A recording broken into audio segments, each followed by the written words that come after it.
morning to you. Is the 30th day of October. Tushamaliza mwezi. Honestly, I think we should just say Merry Christmas sai, alafu tuseme Happy New Year, because sasa after this ni mbio tu. This is the season unabeba charger na nini ingine? What tunabeba charger na nini? Na chesa. Alafu tukiendelea na live. Sawa?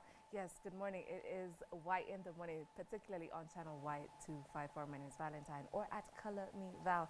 And I am standing in, okay, not really standing in, we're usually together, but nafaa kuwa na Grace Maingi or Grasha Maingi, but for some particular reason she will not be with us today.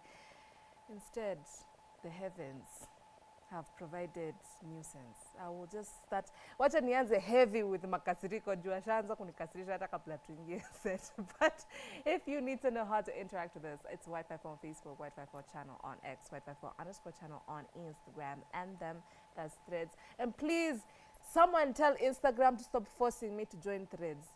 Sitaingia. Nisawa, oh, someone posted on Threads for the first time you would like to see. I would not like to see. Staki kuingia Threads. Sawa, nastaingia. Thanks. Someone tell Instagram. Yeah. Also YouTube. Thank you. Hi. What's up? Ilikuwa nikwambia good morning, but tushaanza kukasiria. So hi. So umeniambia hi pia iko sawa. Mimi niko fiti. Okay, let me introduce you properly. So apparently I came to learn that Kiburi FC is an actual thing. And now, whoop! If you attempt to come at me and tell me how tumeshindwa na Wolves, ilikuwa West Ham. Hata mimi naumia. Don't. Tuko in the same boat na. Okay. Sawa. You know. Before we get to that, pia kuna kashida hapo. I did not know. Okay, I kind of knew, but I did not know to the extent there's politics in football. So recently, Rodri alishinda Ballon d'Or. And apparently there's a whole thing. It's supposed to be Vinny. So there's a lot going on. So just tell me, are you Vinny or Rodri, and why? Yes. Don't get me wrong. Vinny is a very good player. However, but I feel like Vinny is any opposite ya Rodri. See, like Vinny ni superstar. Ukiangalia hata venye like uvaa venye you act kwa pitch, relax. He's like wase wana relate more na Vinny from an aesthetic point of view. But Rodri, since he's a normal guy, everybody's like, he didn't. That was the issue. Listen, relax. First of all, Vinicius yeni forward. Rodri anachezanga CDM. This boy is a defender. That was the Rodri, problem. unaona Rodri. Okay. Rodri akona ile position ya anacheza. He controls the whole game. Vinicius yana ngoja relax. If you watch football, you know. If you really watch football, not ati looking ati uni player mgani anakanga fiti. If you really watch football, you know. Like the way Rodri has played for the last 2 years, unplayable. Amecheza hiyo position na mi actually he deserves it. I did not pick a team, but if you see his predecessors, how many the people who have predecessors, i.e. the people who have won Ballon d'Ors before, they are more Vinny-like than Rodri. And the issue was venye nimekuja kuisikia, sina shida about how good they are. I think they're both very good players. But the issue was apparently defense, as in he is very he can disappear inside the team. He's not outstanding. Rodri, that was the issue. Rodri has never disappeared inside of a game. I have never seen Rodri disappear. In fact, if you're talking about disappearance, mwenye alifanya magic trick inakuanga abracadabra, let me disappear. Ilikuwa Vinicius, El Clasico, wenye walikuwa wanafungwa 4 na Barcelona. He disappeared from the game. So honestly, Vinny, chukua tu hiyo number 2 next year, unaweza shinda. But if Modric alishinda Cristiano Ronaldo, na mimi siwezi weka Vinicius anywhere near Cristiano Ronaldo, it means like it's not just about like, umefunga bao ngapi ama it's about like your whole contribution to the game. And I feel like going forward that should be the way. Okay. Yeah. So basically Premier League pia tunafaa kusema our contribution as In Manchester fact, United in fact hata sisi watu should put us on the top, not the number of goals, not the number of points. It does not matter that No, Manchester City you- has 23 points, we have 11, and currently at number what? 313. We should be seen for effort. sasa Yani una A change for una effort. change context I'm using your mina syllabus. mina Natumia try marking kuambia scheme yako. mina try kuambia hiyo kwanza ni two different things hiyo. Okay. Mimi sijasema msee aekwe juu ya nini yake. Like mimi nasema let's just go off like merit, right? Okay. Rodri alishinda Euros. Okay. Si ndio? Akashinda Premier League. Akashinda FIFA Club World Cup. Akashinda hiyo ingine ni tuangaje Super Cup, UEFA Super Cup. This other guy Vinicius alishinda Champions League na mimi sina beef na Vinicius. This other Mimi sina guy. beef na Vinicius. Vinicius alishinda, acha niseme jina yake. Vinicius alishinda La Liga na UEFA Champions League. And these are not feats for you. These are just No, don't get me wrong. You winning the UEFA Champions League is a very big feat. But if you ask me, in terms of like compare Premier League na La Liga, like winning La Liga is way easier. And then alafu tena huko hakuna compare. Angalia huko Premier League, teams ni ngapi? 6 zenye zina compete ya ligi. So you can't tell me that at you know, the Champions League hapo we can have a conversation because they had a good season in the Champions League. I feel like it's you're comparing. It's like it's like what? It's like saying umesema nini? La Liga is not as heavy as Premier League. It's not no, I've not said it's not as heavy. It's not as competitive. Unaifanya it sound kama you've dumbed it down so much it sounds like World Cup and Carabao. Nah, okay, that's a stretch. That's a stretch. No, that's a stretch. how it sounds. That's a stretch. That's how it sounds. You've dumbed it down like umeweka maji hadi ina sound tuna compare World Cup na Carabao. I'm just saying in terms of competition. Premier League every year inaanzanga ikikompetiwa na 6 teams. La Liga inaanzanga na 2 teams. Sasa zingine it's only one. Last season Real were unchallenged in their league. Maybe even that's why they won the Champions League. Because they were unchallenged. Walikuwa wanafunga kila mtu huko. Unajua? Yeah. Me, Rodri, venye amecheza for the last 2 years imekuwa on a different level. Na amefanya hiyo position ya CDM. Like ye ndo amefanya kila mse, team zote saa hii zinatafuta player ka Rodri. Ni vile you guys nyi wase mnapenda mse flashy so mnasema Vinicius lazima angeshinda. But Vinicius put up a fight. No, it's not that he didn't put up a fight. Listen, Don't relax. Don't do that. Me, I'm not doing that to him. Just because he's pretty does not mean he should. Well, me I can't speak on that because you know. Let me assist. Me I don't. He's pretty. Anyway, hapa atuongelea appearance, tunaongelea football. And if you know football, na we seem say he's saying if. Na mimi ndio bring up hii matter. It's how he's saying if. Because if you actually nini ungejua Rodri si mchezo. Unataka kunikasisha asubuhi. Okay, Miss Grace. Unajua Grace apendangi ball. So hatuwezi bishana vitu kama hizi. Basa unaona in nini like this bado ni objective na ni subjective. So yeah. Okay, you know what? Let's just say tuko number 13. Tumepigwa na West Ham. Bado hatuko 15 because tuko 15 hadi sasa. I know. Okay, najua West Ham wametupita. Ngoja, weekend ikianza tulikuwa 14. Tumechapwa aje na tumeenda 13. No, we're 13. Tuko 13. Mimi niliacha tu. No, weekend ikianza tulikuwa 14. You know, I like knowledge. I have a very huge thirst Hebu check. for knowing. Walai tena tuwekelee bet. Nishaanza kubet asubuhi. I'm not even a betting kind of girl. Ni nini unafanya? Unanikasirisha. Yo, by the way, you haven't even introduced yourself. Who are you and where can we find you? I'm called Mufasa. You can find me on all platforms at King Fasa. Hata wewe umesikia? I have a story about that Mufasa name. Sijui kama atakubali nimwanike tu hapa saa hii. But continue, sir. Unanianika kwani mimi na kanguo ijakauka? Atumesema tunaweza kupata wapi kwa mtandao? All platforms at King Fasa. Yeah. Okay. Sawa, King Fasa. King Fasa by the way pia ni msanii. Tunaweza kupata ngoma zako wewe?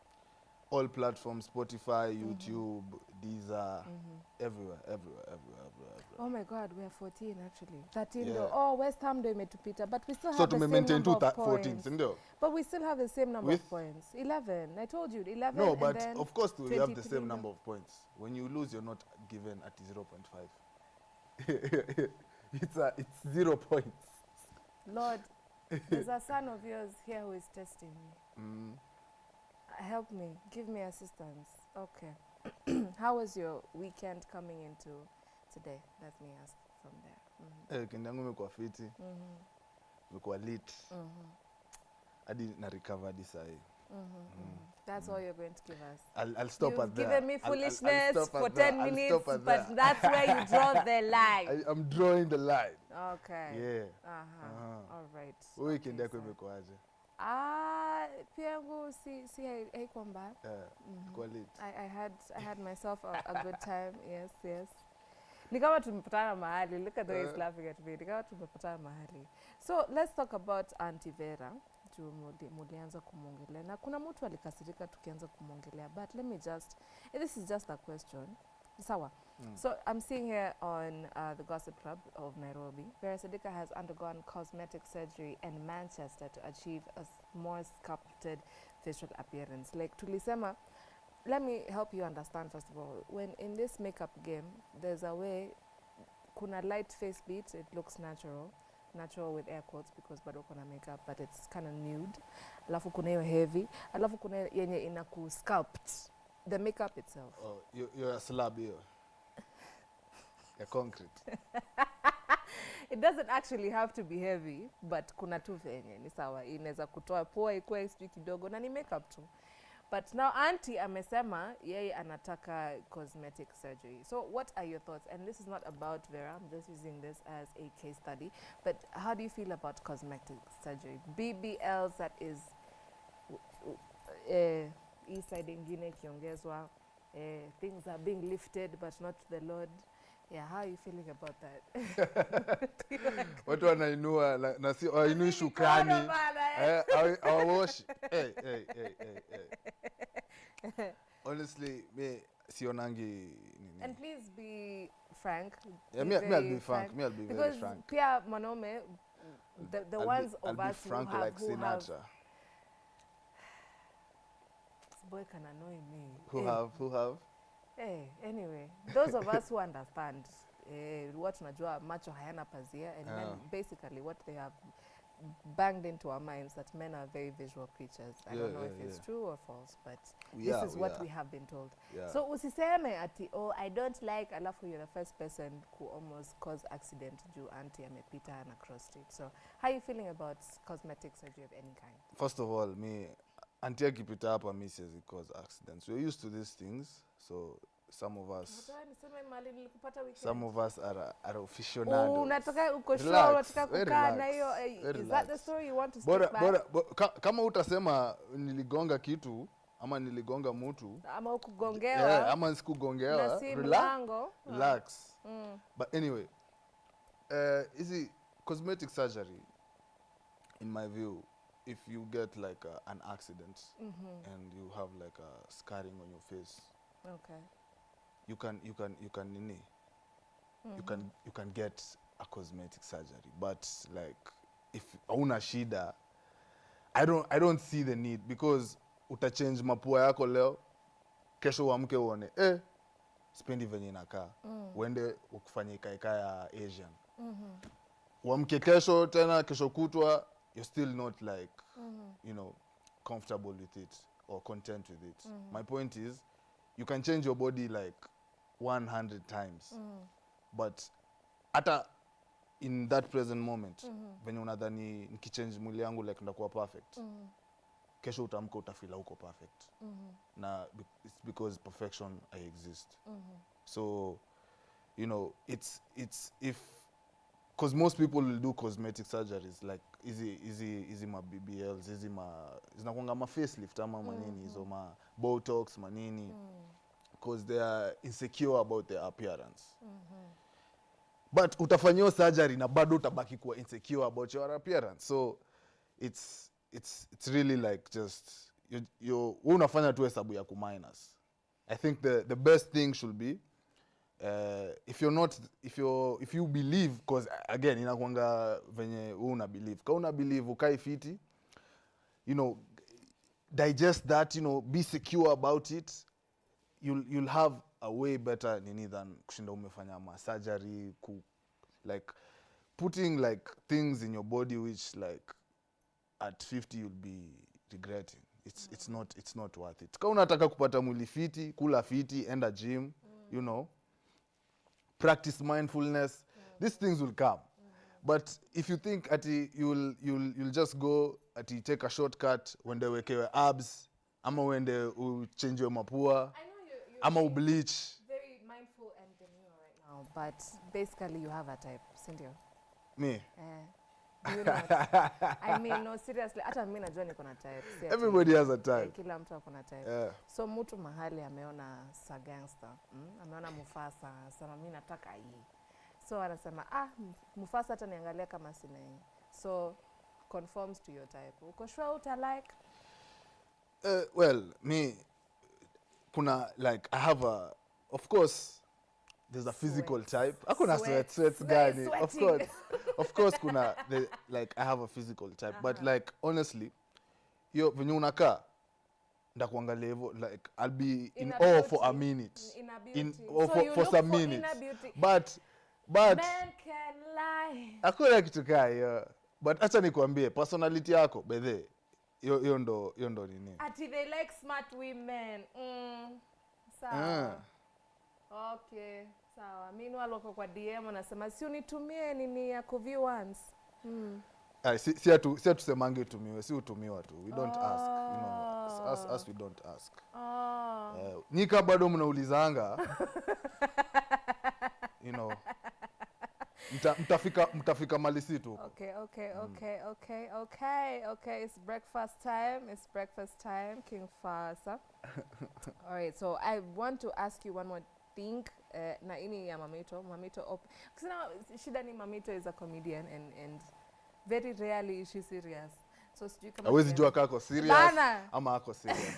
Hawezi jua kako mboka ama ni like sijui kama anatu advise ama but anyway hapa kwa Save Nairobi Gossip Club, that is a blog, I guess. Mamito opens up about her celibacy journey. Being able to connect with my higher self is such a beautiful journey. That is one day ago. So how do you feel about again, this is just a case study on thinking very fast. Amejaribu banga thoughts.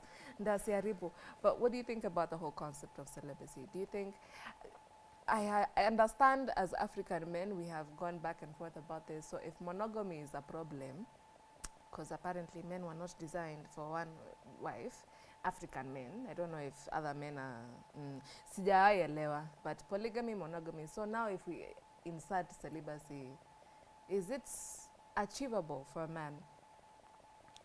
Yeah, definitely. It's very achievable. Anything is possible if you believe in yourself. But listen, unajua celibacy ama ku keep your sexual essence inakuanga very important, because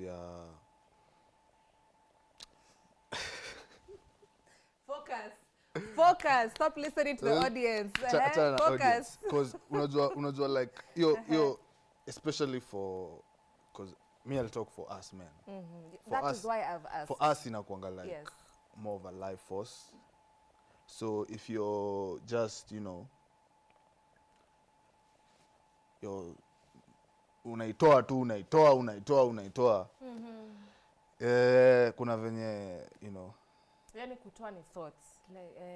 Thoughts. Yeah, if you're removing it, thoughts. It's going to affect your masculine energy to some extent. So you need to be, sometimes kukaa wiki mbili, wiki tatu, miezi mbili hata miezi tatu, si mbaya. but hapo kwa miezi 3 but utakuwa feel very good, utakuwa very energized.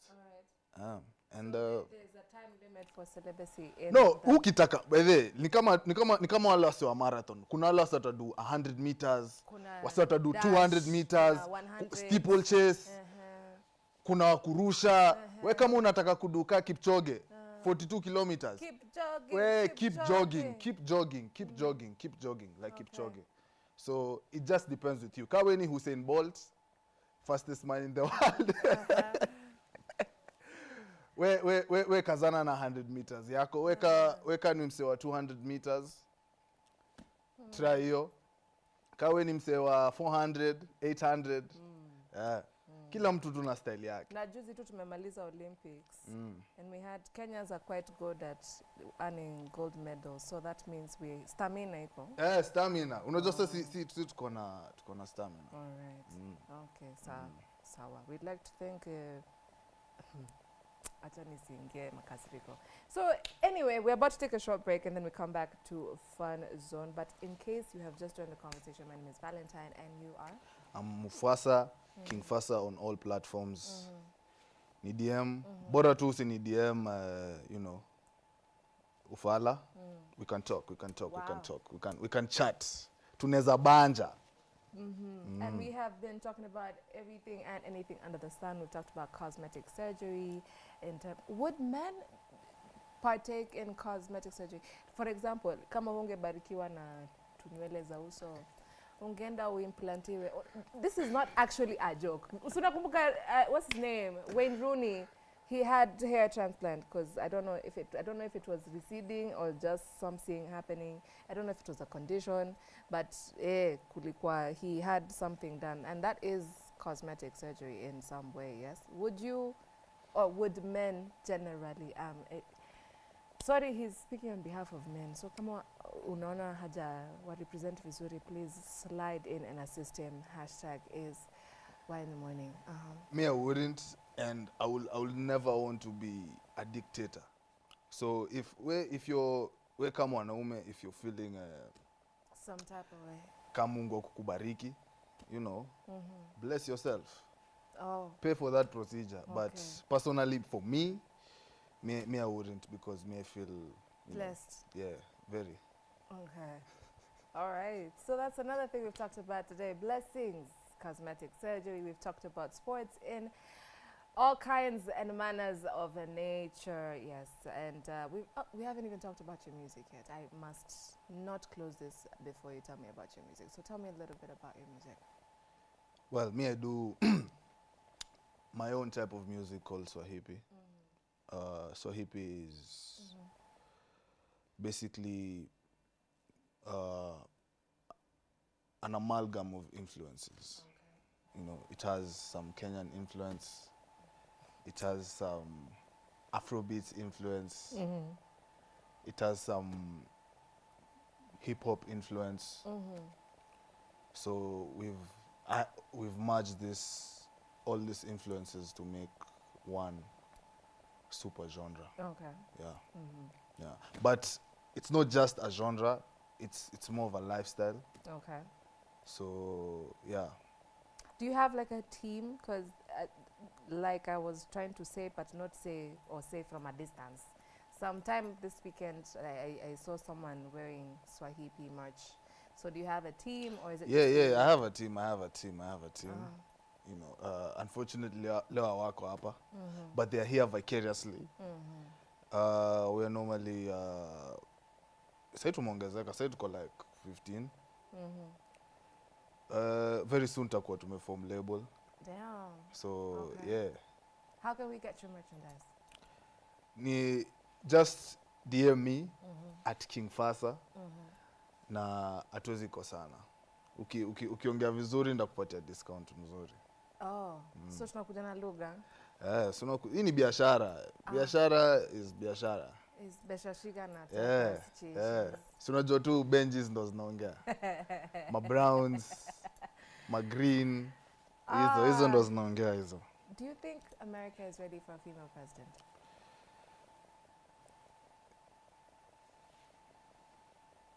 Not this particular one. Why? Not this particular one. Why? Because she represents the Zionist agenda. And I'll stop at that.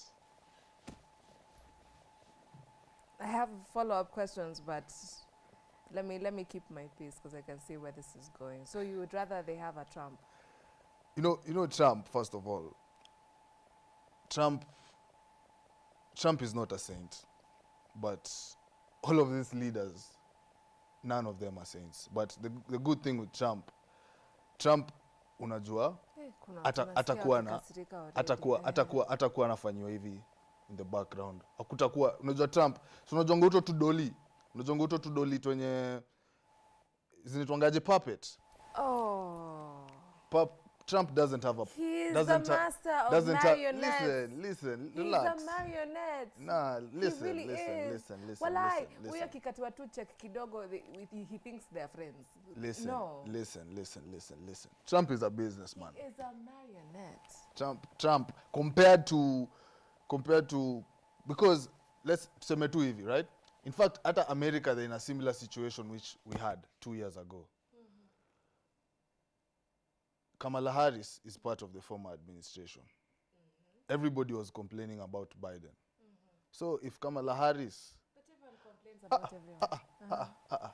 Kamala Harris was part of the... In fact, I think at the end alikuwa hata president. Biden tu alikuwa tu hapo tu kama ceremonial guy. Because him, tulikuwa tu tunaona, huyo jamaa alituacha kitambo. So... Kamala was the one who was doing everything. So if you give her another term, what change do you expect? Okay. Let's slightly step away from that and possibly let me finally before we get into the fun zone, but for some reason, anyway. America, they don't have 1 day to vote. They have a period of time. Yeah, they have a period. Why do you think it would be wise of us to adopt the same system? Si tukiadopt hiyo. Ama Sunday. Sasa kama ni hiyo siku moja inaletanga shida hivyo, sasa siku 7 je. Na ile ukora iko nchi yetu. Hiyo haiwezi. Surely. Yeah, haiwezi. Nipatie tu time. So tuseme mimi niko mashinani, si ndio? So allow me if my voters kama mimi niko Nairobi but vote yangu iko mashinani, give me time to travel au kufanya nini. Hata si ati nirauke by 4 kuna line ina curve mahali. Give me time. A week to vote. Just a week. Yeah, so, I think ni how long? If on such a decision kama hauko decided hata tukikuongezea hata 2 years, but huoni ni utamu, like naweza kuwa leo bado na campaign, just one small mistake alafu ndachuzu mwingine. Hakuna nini hii kitu inakuanga isha nini mwenye anashindanga tunakuanga tushajua. Tunakuanga tushajua nani anashinda. Wow. So tuna waste time. So ati hakuna, mimi siwezi kuconvince kasi sija kuconvince na the first day. Unadhani nikikuongeza hata miezi 2 nda convince? No. Sawa. So mwenye yako sasa tunampatia zingine 2 7. Hapana, huyo.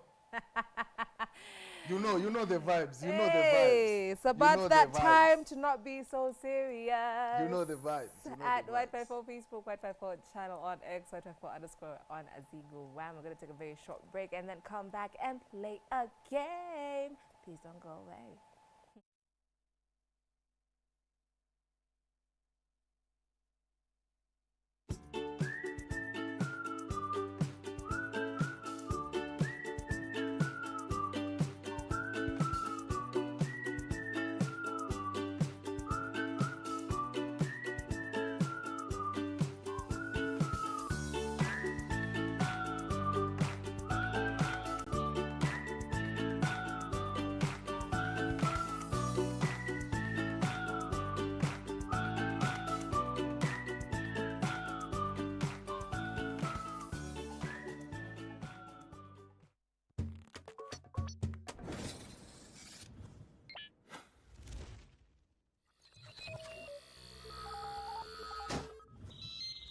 Y254.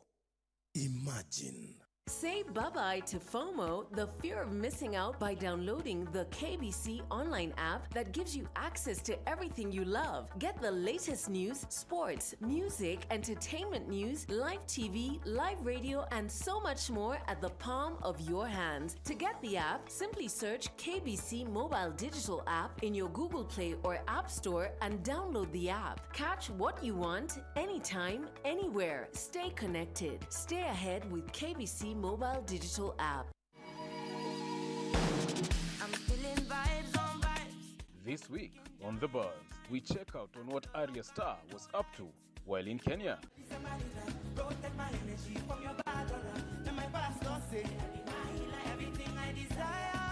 Prezzo has said goodbye to the secular world. Find out why.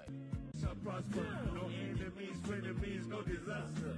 When you master blessings comes the faster. We highlight the life story of actress Gina Ortega.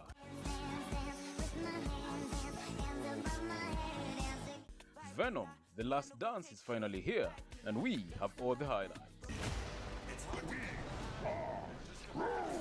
This world can't survive. Let's catch up on Wednesday at 7:30 p.m. with Eve Nyaga for all the entertainment news. Just para, come off my jigger. I go just there, follow my dream. I'm feeling.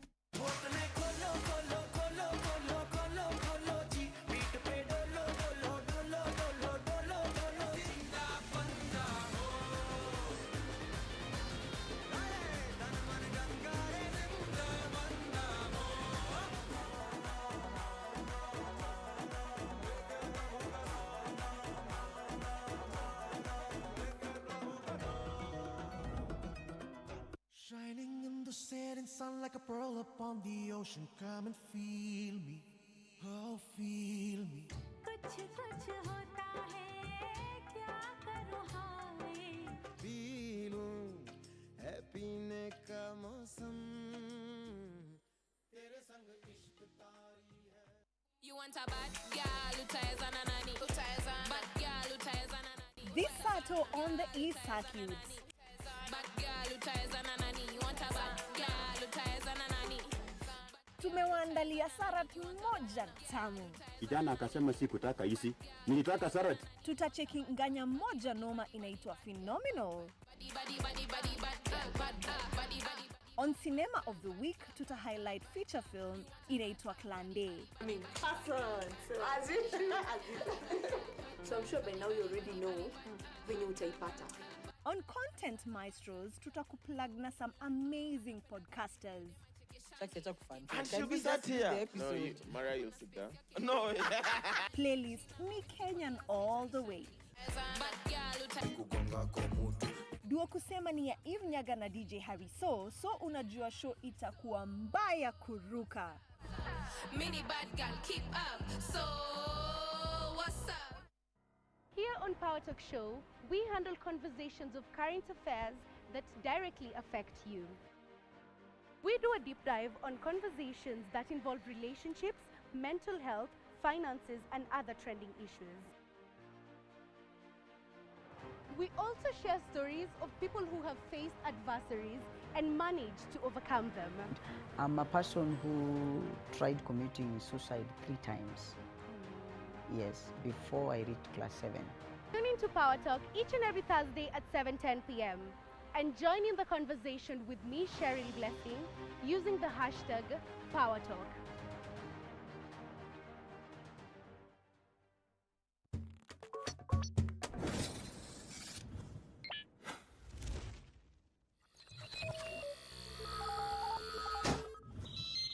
Y254. Imagine. It's art, it's culture, it's fun, it's attitude. We sample some of the best artistic works locally and beyond our borders. Oh, and don't get me started on the cultural events. Music, dance, fine art, culinary arts, and much, much more. You name it, and we have got you covered.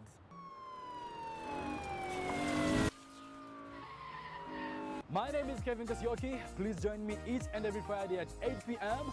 only on Y254 channel.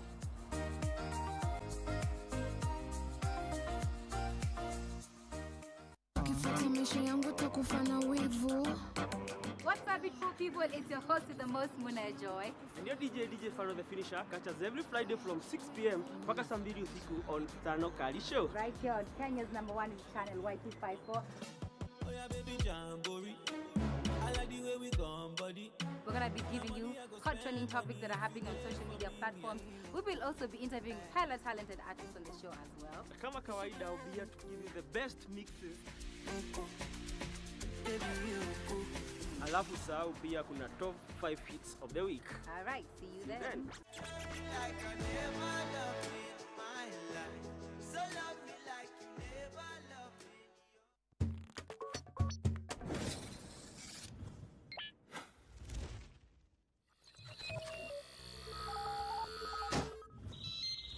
Y254. Imagine.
We are back. Hi, welcome. If you're just joining us, this is Y in the Morning, particularly on channel Y254. My name is Valentine, and this here is Mufasa. Why is the TV making you look a lot taller than me? Huh? Umevaa heels. Umevaa heels. Surely. Usianze kutiptoe na It's his confidence from me. It's his confidence from me. So another fun fact I learned about it, it's very fitting that we may have crossed paths somewhere a few days ago and we're on stage together today. Very fitting. I learned that he is actually referred to as a king. So hapo ndo nimejua kiburi yake is proper. He's strong. It has stronghold somewhere. So you're used to these things, huh? Tumezoea. Ni kama na kuna mahali we ni ati mkubwa wa mtu. Kidogo tu unajua. Unajua we try at the end of the day we try and we do our best, you know. Very humbly. Yeah. Right now you're putting on your humble hats. Not many hats. He is Mufasa, yes. He is part of our team here at Y254. Clearly he has the face and aesthetics to be on TV, but he's also an artist, yes. Yeah, I am. No, Mr. Masham, Patapi. All platforms at King Fasa. My music on all platforms at King Fasa. Okay, King Fasa. Are you ready to play a game, King Fasa? Yeah, me, I'm always ready. Get ready. So here we have before us 3 envelopes. There's 2 big ones, one for him, one for me, and an envelope of instructions. Dun, dun, dun, dun. This, by the way, please note that we have not opened any of them. Our favorite director stroke producer of the day, that is Benjamin, has given these to us. We have not peeped, although I am a very good peeper.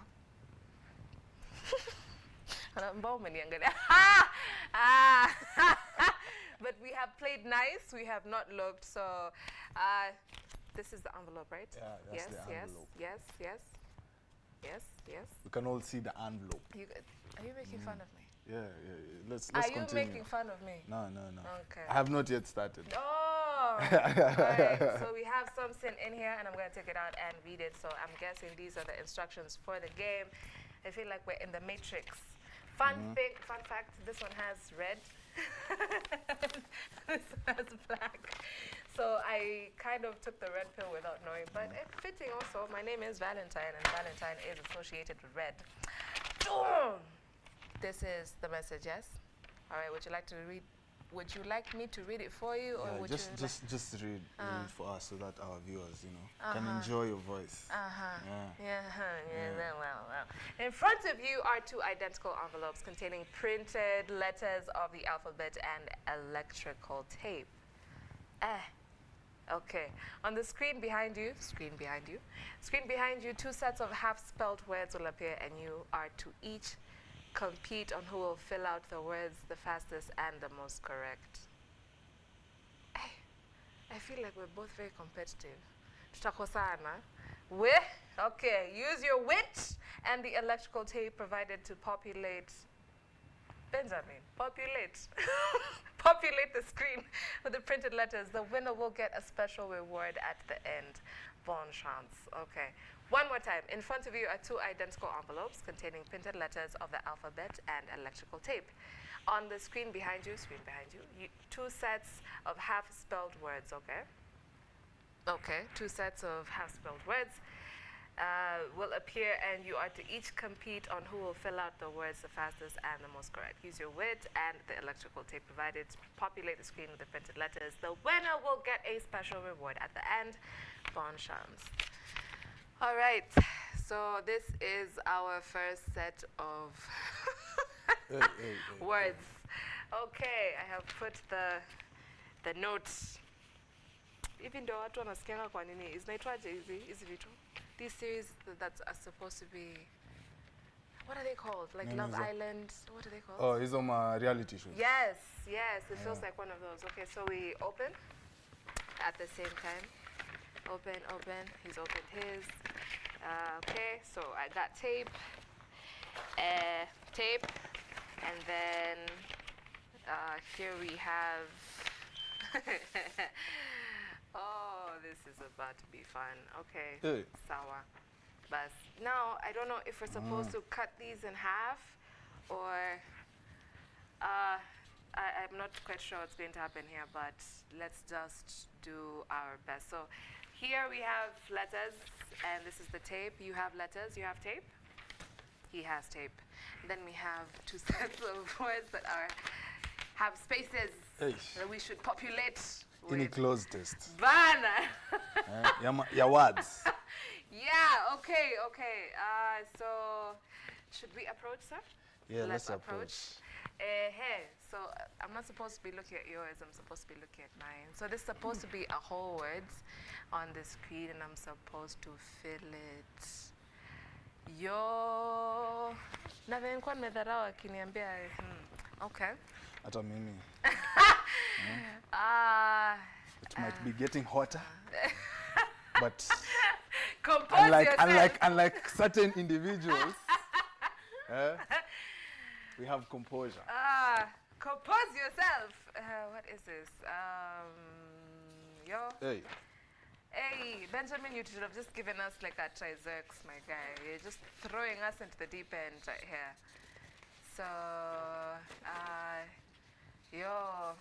what would this be? What would this be?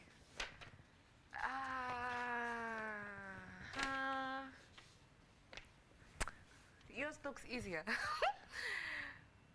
Why does mine have less letters? I'm not even trying to complain. Damn, okay. Viewers, kama unaweza ni assist, please ni assist. No, it's too big. I feel like I want to put a song. Where's my tape? Okay, okay, so A, blank, blank, blank, C, blank, E. I want to put this letter over her. So we have been given permission to use whatever means necessary to separate the letters. Yes, so that we don't have to use both or feel the need to fold. We can rip. I'm hoping this will work. Guys, I feel like this is a brain drain kind of game. else to put this?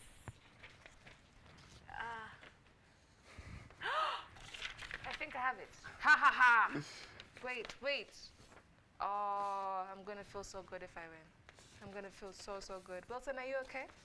Me, I'm good. Is the temperature creasing? The temperature, kuna ma AC hapa, sisi tuko sawa. Aha.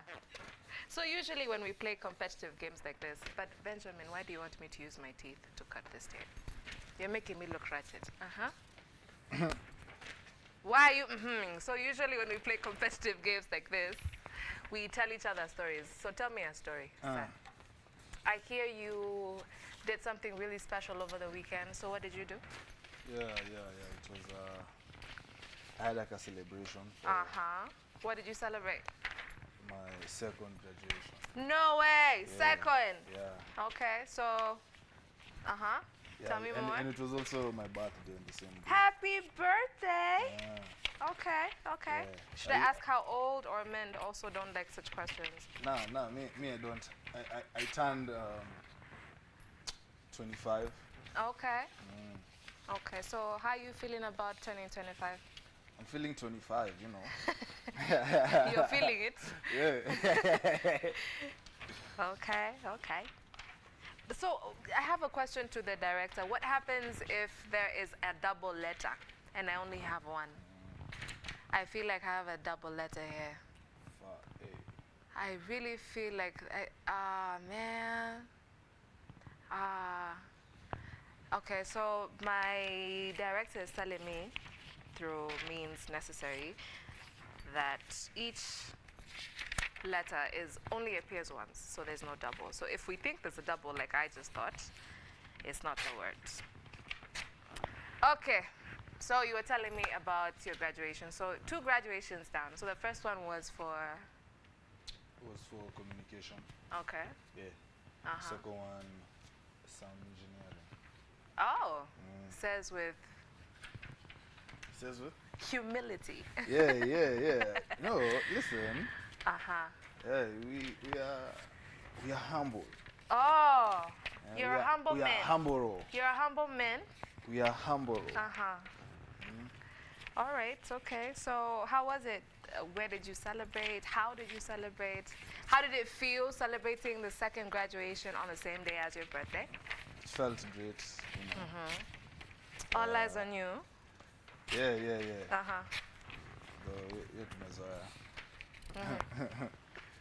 So yeah, it felt good. It felt good. It was a nice event.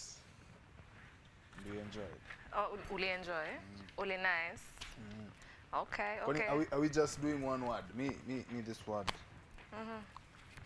Or I have to like put the letters, I think. Yes.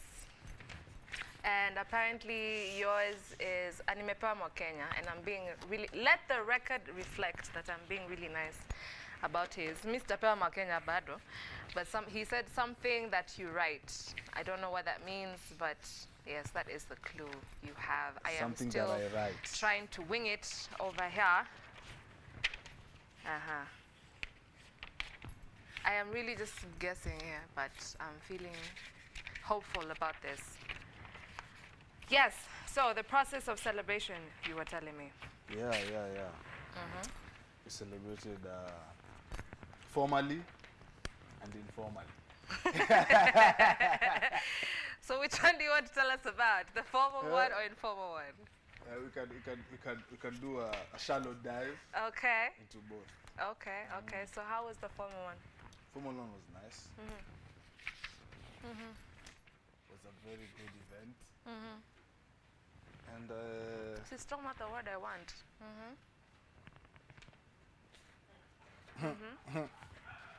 So the formal event, the formal event was good. And we had a good time. I think everybody who came had a good time. The informal one, we had some drinks. Water, juice, all sorts of soda. drinks. As long as the throat was quenched. The throat was quenched. That's you're the muhimu. Of importance. Something that I wrote. Okay. Give me my clue. Mr. Director kindly thinks. No, don't give me my clue. I'm very competitive. It's not giving me what I want. I have like one more letter that's not supposed to be here. Don't give me a clue. I want to fight here by myself.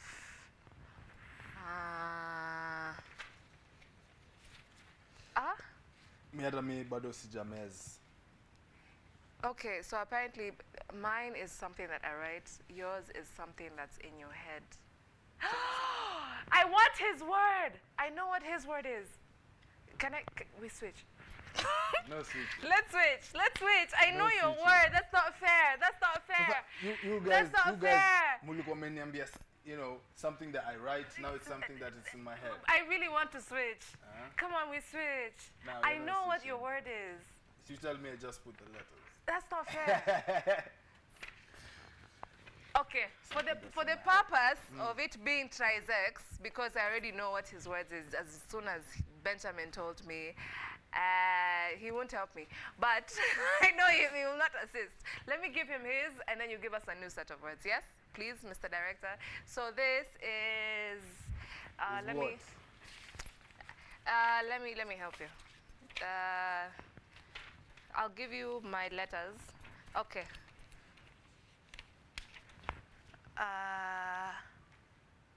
No, it's this one. Be telling me story, bana. You want story, bana? How many are you in your family? Nuclear Side, or not extended? banter. Oh, how many are you in your team, the Swahili team? Oh, we're about 12 right now. 12. How did you become? The initial number was how many? 7. So how did it grow? And these 7, is it family or friends? No, no family. No family? Yeah, there's no family there. Why? So far we haven't been blessed with a family member who belongs to any of the 12 disciples. This boy just said disciples, guys. He just said disciples. Okay, so would you like to name them, or am I overstepping? You want me to name all of them? I don't need them. I just asking for if it pleases you. We shall bring them here so that they can't be named and they're not here. What's this word? I'd rather show you than tell you. Haha! That's what she said. Bwana. You don't trust me, but I need trust, surely. Mr. King Fasa. That's what the wolf said to the sheep. Fantasy. Yes. There we go. A lot of things are in. Hey. Why don't I know my own words? Why do I know your word? I don't know mine. Hii yake ni gani? I don't know. Ulikuwa umeandika AP. Why are you giving me hard things? By the way, When you don't like hard things. at White54 on Facebook, White54 channel on X, White54 channel on the gram. So that is our first word. Mine is his is fantasy, and apparently mine is article. So what we're going to do is we're going to switch places. She's going to take my point. No. Okay. You're Switch coming places with with my things. Burungus. Okay. So, that's a lot of work. Ni must. Anyway, wacha tu tufanye. Okay, so you're naming your people. Give me my A. My A. Sasa nimekuja wapi? Hey. Yo. Nikeka tu. What is this? Director. I know, right? What's your agenda? What is this?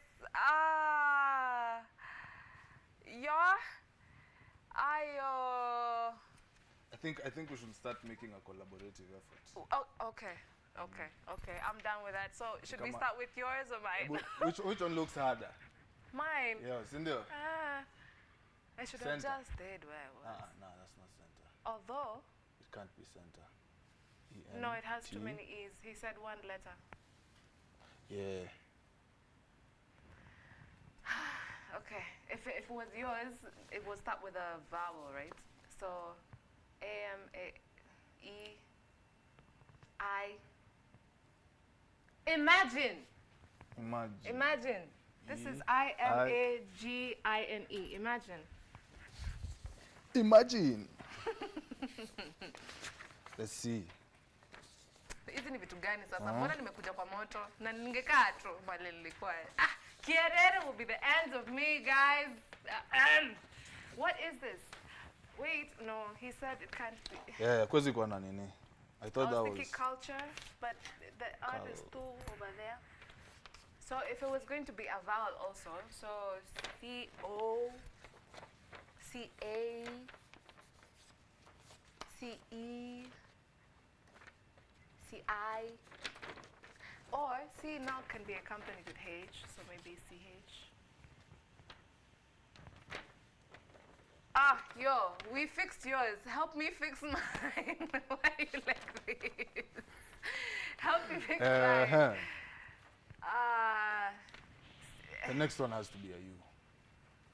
Why? Yeah, culture, but hii ingekuwa hapa. Huh? Hii ni nini gani? What else goes with C? C-H? O? Nah.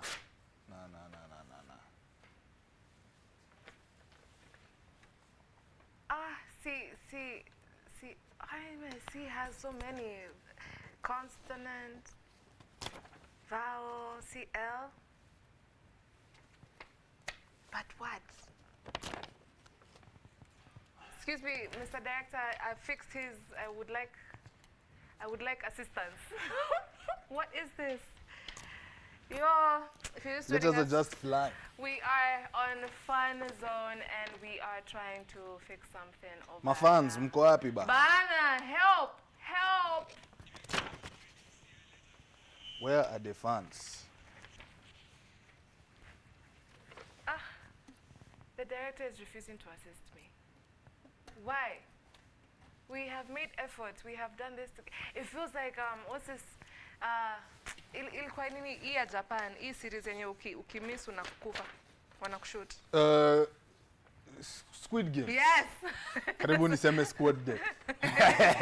It's like Squid Game. Squid Game is back. Okay, at least give me the next letter, Mr. Director. See what? And why am I only able to see other people's things, surely? I think it was meant to be that way. Ama nisimame inside. Ni assume. It's not center, it's not culture. It's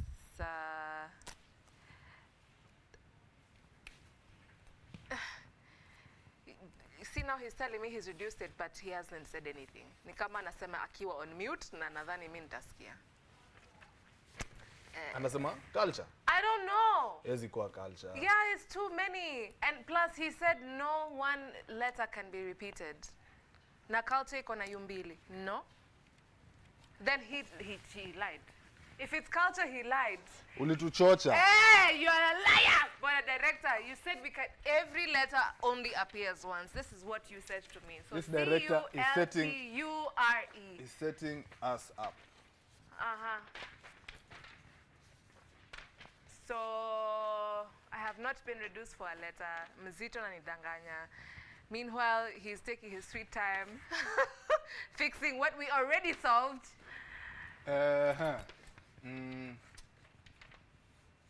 Inakaa kuwa you. I don't know. If it was Couture. you. Couture. Or no. Contour. No. Why? Ebu? Let us see. Let us put the word and then. Umesema? This. So, here. Contour. Where is O? So you can be of assistance. Big help. Very, very big help. All right. So, Mr. Graduated twice. You at... Wait. Let me think. I have had 3 thoughts at once. Do you intend to have your PhD at some point to kuita daktari? Ama hiyo ni kusoma sana? Well, it's the well for me. Well, I don't think there's kitu kama kusoma sana. I think so too. So I you really, just- really think knowledge so is too. good. Knowledge is good. And it's power. Yeah. And no one can take it away from you. Yeah, that's Ni that's Mungu tu. true. Ni wewe tu. Ni Mungu anaweza kuambia hebu kaa kwanza nikushow. So, PhD? We shall go for the doctorates. Uh-huh. Yeah. At some point, eventually. At some point. Do you intend to do it here? As in by here, the country? We shall know. We shall know. We shall know when we get there. Unanibeba vile unajisikia? Ati nakubeba vile- mi hata sija- I don't know how heavy you are. I don't know. Unaona iko sawa? It looks like a word that makes sense. I know. Yeah. But inaweza kosa kwa hiyo. So I want the director to give me heads up now. Are we right? Are we wrong? Do we need to change something? There's nothing from the director. I'm feeling like we're Mr. just going to Director. go ahead and tell ourselves we are correct. Damn. It's supposed to be capture. Capture. Hey. Capture gani? Because State the capture. spelling ama? looked wrong, but damn. Hey. Okay, fine. Give us the next word, Mr. Sir. Damn. Hey, ingekuwa ni Grace, tungekuwa tunalia sahi. All right, next word, please. Kindly and thank you. What is this? Hey. I want his. I know what yours is. Yoni? I don't know what that is. Hockey. Bracelet. No, this is hockey. That's hockey. H-O-C-K-E. No. E inafaa kuwa hapa, so it's not hockey. I was so confident for a second there. Okay, let me come back this side. It's not honey, no. It's too many letters. Mbona nakaa na vitu zako? Wacha nikae na vitu zako. Okay, what is this? B.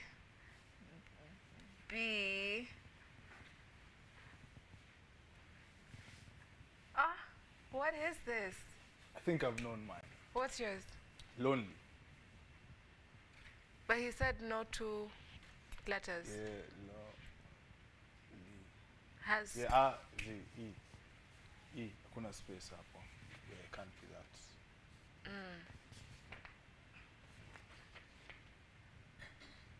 Monkey? No. The E space Y is the problem. Yeah. Okay, let me come back here. Hii inanikalia kuwa K for some reason, like, guys, nikitoka hapa ndasikia njaa. Does it count that I already got imagine and it wasn't my word? Does it count? It does not imagine. Shame. Plant has an E. Noma. Bana. Noma sana. Sana. Mufasa, as we're having this brain teaser, hujai fikiria kuuliza mtu anaulizanga maswali? Ask me something. Be creative with it. Fikiria kuuliza the question To the question asker. The question asker. Ask. What do you want to know? As I look at it in all directions. Why are you laughing? She's looking at it in all directions.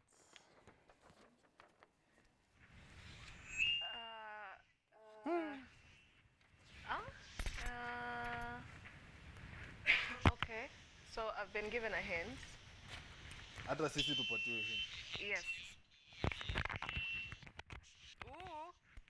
Sorry. One more time. So my hint is it's the sign for judges, like a court judge.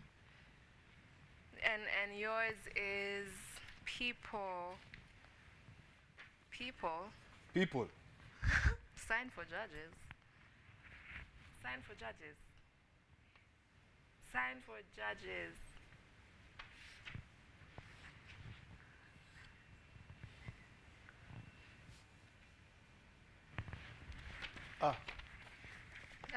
People. Yours may be balance. You were asking me a question. Yeah, yours might be balance. Perhaps. Team effort. Oh, I've gotten it. So it's normally that weighing scale. But that's not a I would have thought I would have thought gavel, but it starts with B, so nimeharibu. So you're asking me a question? I'm still thinking of it. Hey, how deep do you want to ask this question? No, yeah. What are you thinking about so hard, man? Come on, work your way up. It could be a basic question. But then how was your event on Friday? On Saturday? Friday. Oh, you had an event on Friday. Story. So we go and we shoot, yeah? So we're shooting this thing. Okay. I'm trying to figure out how much information I should be giving at one point, but we were shooting for this particular event. It's called Grand Fashion Awards.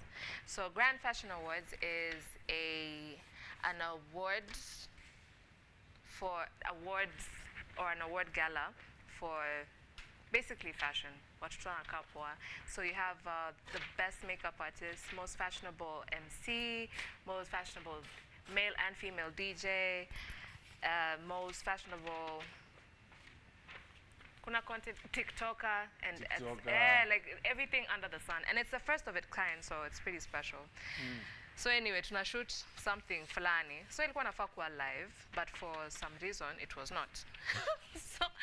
so I get to work today, and the CEO tells me that mwenye alishoot, tumeshoot almost 4 hours. Nilikuwa nimefika hapo 3 something. Nilikuwa natoka coming to 7 because I had somewhere else to be from 7 to around 8:39. Hiyo kushoot yote, no one saved the footage. Kwenye mkuwasha kamera? Kamera iliashwa, mic ikafanyiwa mic test 1 2 3, lights, everything, studio intact. Saving was the problem. Nasikianikane za rudi nimslap. Alikuwa amesahau memory card ni. I don't even know what happened. So unajua mimi nilikuwa mbele ya kamera. Haikuwa inanihusu hizo vitu vingine. Ulikuwa unadhani kamera iko mbele, we are rolling. Anyway, so guys, sometimes things happen in the line of duty. Things fall apart. And it's a book actually. Thank you. It's a book. There's a book called Things Fall Apart. Yeah, Chinua Achebe. Young one. How do you know Chinua? Young blood. Young blood. Kwani I'm not supposed to know Chinua? Sasa unataka kunifight why? Mimi nilikuwa tu nimeuliza swali. It's a very good book, guys. Go and read it. Shall enjoy. Do you like to read? Yeah, I do. What do you read? I read an array of things.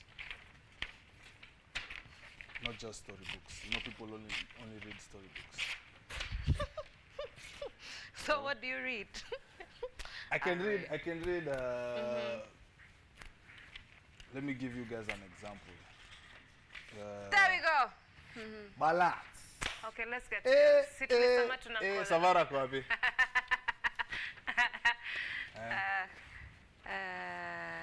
Alisema people, but people is so. This people. I think you hint alikupatia ni kitu inahusiana na people.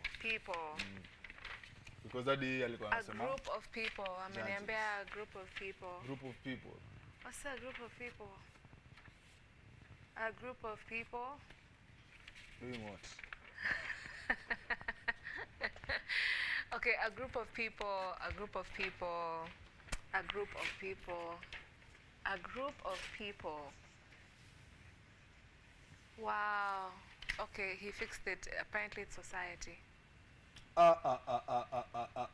Ungefikiria kitu kama hiyo? Hata mimi Hata siko huko. Siko kwa hiyo hemisphere. Hata mimi nowhere near. I wasn't in that hemisphere. No, hata ngesema a way of thinking.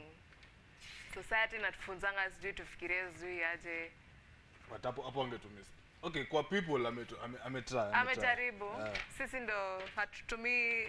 Sisi ndo hatujatumia nini yake vizuri. All right. Next one. All right. I know. Hey.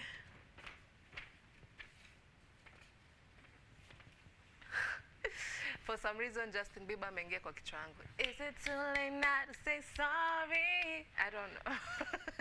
Kwani hiyo sorry inakaaje? Mbona hiyo? Yes, sorry. All I said is for some reason. You like Justin Bieber? I appreciate music. I appreciate music. You? I appreciate music. Why are you saying music and not his music? I appreciate good music. So if he makes music that is good, I appreciate it. Sawa. Yeah. It has nothing to do with. That's a good question, actually. So has nothing to do with. Let me ask you a question before to. For some reason, kuna generation haijui PDD alikuwa rapa. PDD hajai kuwa rapa. Alikuwa anaimba bwana. Unajua kusema mtu anaimba like me to me because me I'm an actual artist. He wasn't. Kiburi. He wasn't. Alikuwa anaimba. He wasn't. Alikuwa hadi anaangalia kamera. PDD hakuwa anaandika, hakuwa ana produce. Ghostwriter. No. Produced by other people. Sasa like if I'm writing for you nika mimi nianze kuandikia nikwambie hii line utasema hivi. So we input yako ni sauti talent. We hata sauti yako si noma. If you want to say people who are artists and they are not with us. Kina Biggie, those are artists. Oh, wow. Okay. In fact, even P Diddy, let me even tell you his story. He became an artist because Notorious B.I.G. ndo alimchocha aanze kuimba. Maybe people didn't know that. Okay, wait. Wait, before we get into history, I'm getting the hint now. I'm getting the hint. My hint is a path. And your hint is what chenye tunafanya say, acha niseme venye verbatim, chenye tunafanya say. That's your hint. Mine is a path. A path. Hey, a path. I know, right? If I'm walking through a path, it's going somewhere, it's a what? What we are doing? Path. A path.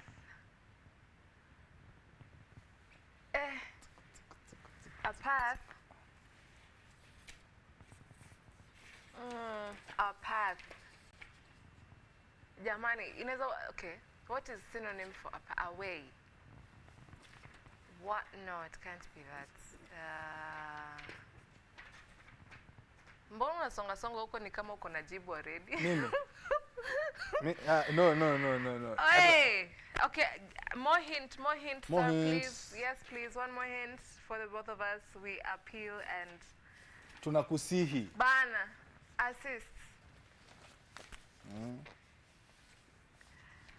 Okay, so I have them both. Okay, mine starts with a J, yours starts with an M. I know yours and I think I know mine. So, M. Acha kwanza nijisort nikifika hapo. So you were telling us about B.I.G. About B.I.G. Yeah. Greatest rapper of all time. So yeye ndio alichocha Didi. Yeye ndio alichocha Didi aanze kuimba. Oh wow. Okay. So so the question was yeye na Mace. Unajua Money Mace? You remember Mace? Here's your phone. You remember Mace? hasn't aged a day though. Has? He has not aged a day. He looks the same. Anakaa fiti. No, I mean age gracefully. Anakaa fiti. You are hating now. No, I'm not hating. See, You are hating. I'm saying the truth. So, okay, in your opinion, humbly, do you think Fabulous is a rapper? Fabulous is a top rapper. What are you saying? What are you saying, bwana? Huh? So, P. Diddy cannot be compared to Fabulous. That's what you're saying. Yeah, they're not. I can't even. Hiyo itakuwa kama kucompare Gor Mahia na Man U. Unaongea hivyo mbele ya watu. Yeah, kwani? What? It's the audacity for me. I dropped a letter. Okay, so the question was, again, you're supposed to be asking me questions, but the question was, do you cancel a whole type of genre or, for example, mwenye nafikiria sahi ni nani? R. Kelly. So all the music R. Kelly made, we should cancel everything. You can't cancel the music R. Kelly made because he trended for all the wrong reasons. But Na sahi wanasalimiana we are tu cancelling vizuri. the what he did, We are cancelling what he did. not the music he made. Okay. Yeah. Because bado sahi anapata streams. Kucancel music yake inamaanisha he's not getting anything from his music, nobody's playing his music. Mystery. Sasa indo Kenya tunafanya sahi could have given a better are we solving Crime. Johnny? Mystery ndo yara hapa. Oh, ayeka. Yo. So cancel culture, cancel. Alafu pia kulikuwa na history ya anaitwa nani huyu? Nani huyo? Ni chipukizi. The idea was Chipu alidu nini kwani? see, he's an MC. Yeah. Na anafanyanga ni kama anyway, for some reason, okay, let me ask this question tukiendelea na Kenya yeye alifanya. If the government of the day right now called you up and asked you to make beats or a certain kind of track for their initiative, would you do it? What initiative? Bora tu wewe si umeambiwa utengeneze beat. Unajua mi si mtu wa kuambiwa wewe fanya hivi alafu unafanya. I ask questions. Okay. So they'll have to tell me what initiative. Maybe it's something that aligns with you, but because it is the government of the day, hiyo ndio issue. Would you do it? Na unalipa ukumbuke. You know, like mse mwingine akipatia opportunity. Siwezi mwambia ati hapana. You know, the government is so bad. Blah blah blah. This at is the end of the something day, you would not say. at the end of the day, you need to pay bills. Nikatu wale wase waanguka nayo. I was just going to say the same thing. Si wali perform wali perform, mashujaa. Did we cancel them? Sikuona msee akisema sasa wameturuka na ingo walitutengenezea hapa ngoma ya nini, which by the way hiyo ngoma yao hata iko ya revolution. Hiyo ngoma ilikuwa tu ilitrend juu inaitwa Anguka Nayo na at that particular time we wanted a certain individual to fall. Wow. So at some time. Yeah. Okay. So hata wao their song was associated with ousting certain powerful individuals.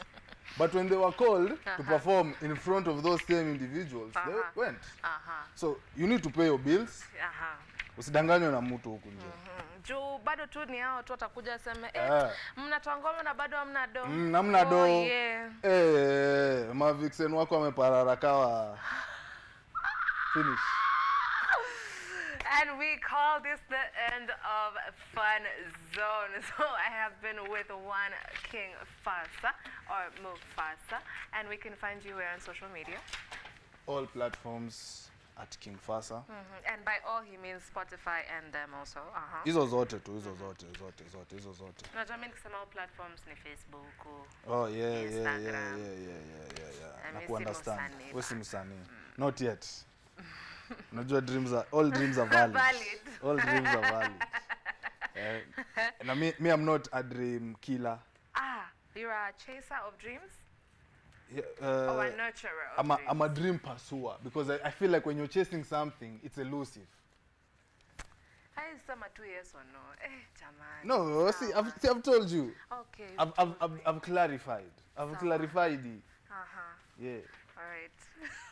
Thank you so very much for keeping it here with us. Yes, you can still find us at Wi-Fi on Facebook, Wi-Fi channel on X, of course, Instagram, and those other wonderful places to find us at. Now, we are not done yet. Imagine ndo kwanza, ndo kudonjo. After Brain Teaser, now we're going to have conversations. We're going to have Empowerment Cafe. And after that, we will cap it off with a very interesting conversation with a panel of very, very, very lovely ladies. Now, King Fasa, what are you expecting from the rest of the show? I am expecting you guys to tune in, mstoke. Tupatane right after the break. Don't leave. Okay. So, are you also going to be tuning in? I'll be tuning in. I must tune in. Okay. Are you going to give us feedback? I'll give you feedback. Okay, so that means you're going to follow the conversation. Yeah, definitely. Definitely. Yeah. Yo, you know what to do. You know what to do. Keep it here on channel Y254. Please do not go away. Still about to have fun with you.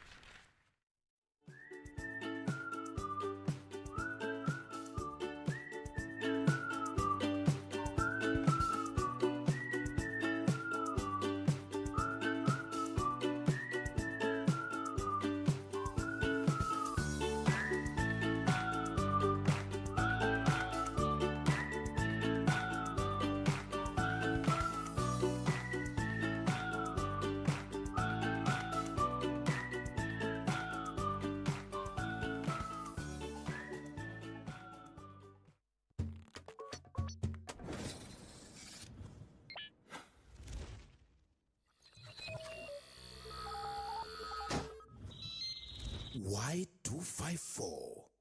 Imagine. Say bye-bye to FOMO, the fear of missing out, by downloading the KBC online app that gives you access to everything you love. Get the latest news, sports, music, entertainment news, live TV, live radio, and so much more at the palm of your hands. To get the app, simply search KBC Mobile Digital App in your Google Play or App Store and download the app. Catch what you want, anytime, anywhere. Stay connected. Stay ahead with KBC Mobile Digital App. I'm feeling vibes on vibes. This week on The Buzz, we check out on what Arya Star was up to while in Kenya.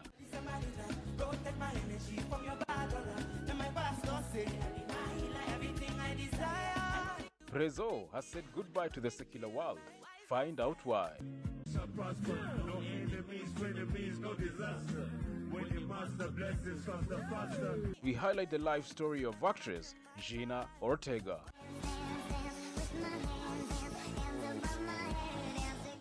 Venom, The Last Dance is finally here, and we have all the highlights. This world can't survive. Let's catch up on Wednesday at 7:30 p.m. with Eve Nyaga for all the entertainment news. Just para, come off my jigger. I go just play, follow my dream. I'm feeling.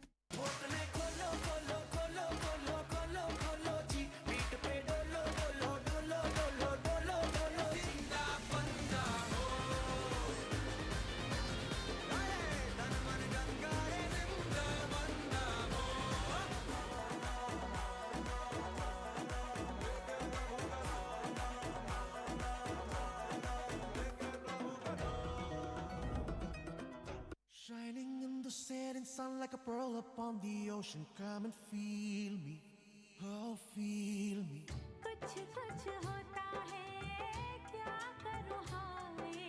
पीलूं है पीने का मौसम तेरे संग इश्क तारी है. You want a bad girl who ties on a nanny, bad girl who ties on a nanny. This Sato on the East Circuits. Bad girl who ties on a nanny. You want a bad girl who ties on a nanny. Tumewaandalia sarat moja tamu. Kijana akasema sikutaka hisi, nilitaka salad. Tutacheki nganya moja noma inaitwa Phenomenal. On Cinema of the Week, tuta highlight feature film inaitwa Klande. I mean, person. So I'm sure by now you already know venye utaipata. On Content Maestros, tutakuplug na some amazing podcasters. And she'll be sat here. No, Mara, you'll sit down. No. Playlist Me Kenyan all the way. Dua kusema ni ya Eve Nyaga na DJ Harry so unajua show itakuwa mbaya kuruka. Mini bad girl, keep up. So, what's up?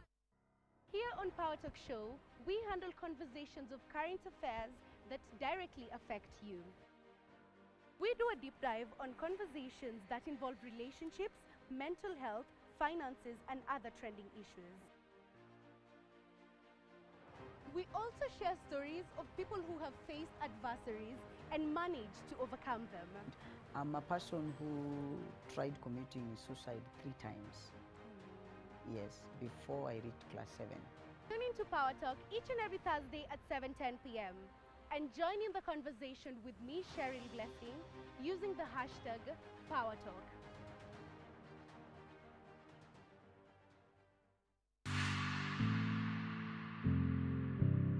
It's art, it's culture, it's fun, it's attitude. We sample some of the best artistic works locally and beyond our borders.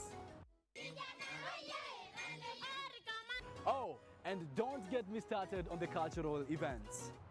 Music, dance, fine art, culinary arts, and much, much more. You name it, and we have got you covered.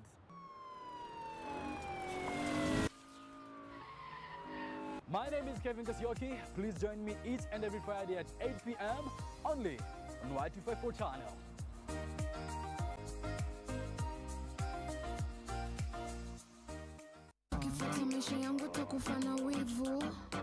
What's up, beautiful people? It's your host with the most, Muna Joy. And your DJ Faro the Finisher catches every Friday from 6 p.m. mpaka saa 2 usiku on Tano Kali Show. Right here on Kenya's #1 channel, Y254.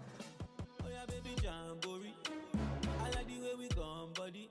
We're going to be giving you hot trending topics that are happening on social media platforms.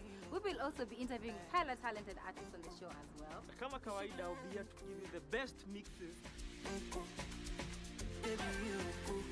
Alafu sahau pia kuna top 5 hits of the week. All right, see you then. Like I never loved in my life. So love me like you never loved me. These streets knows my name. These legs knows my pain. Street anthem kings and queens are sound the alarm. Yo man, buckle up for the biggest and the baddest show in the country. This is Inner Yard Reggae at Y254 channel. Yes, sire. Mission in a back is the same oneness of Rastafari. Jano, my name is Mandy Moses, the positive warrior, alongside the baddest in the land. Selector DJ D-Rich, selecting the very best of reggae and dancehall music. Na unajua ni aje pia tutakuwa tuna live interviews, hype sessions. Na hapo pia tunakuletea what has been trending in the Caribbean land. So sikose each and every Saturday 7:30 kwenye PM until 10 PM. Sure. Rastafari. Yo man. God, you bless me, bless me, bless me. You bless me, bless me, bless me. Oh God, you bless me.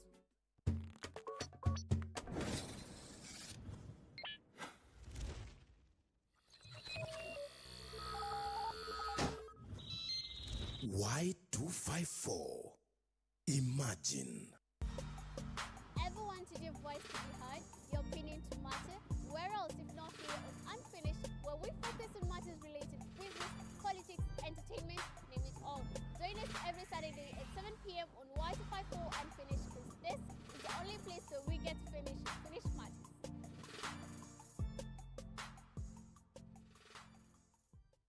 The young generation awakens on Y254.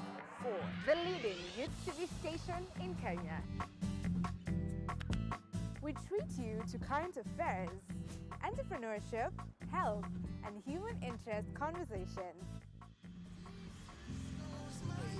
It's art, it's culture. Movies, gossip and trends, sports, Drama.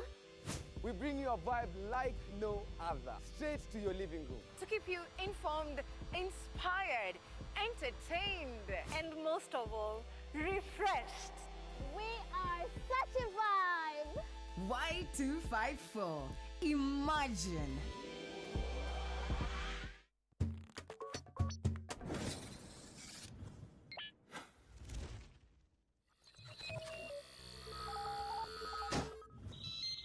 Y254.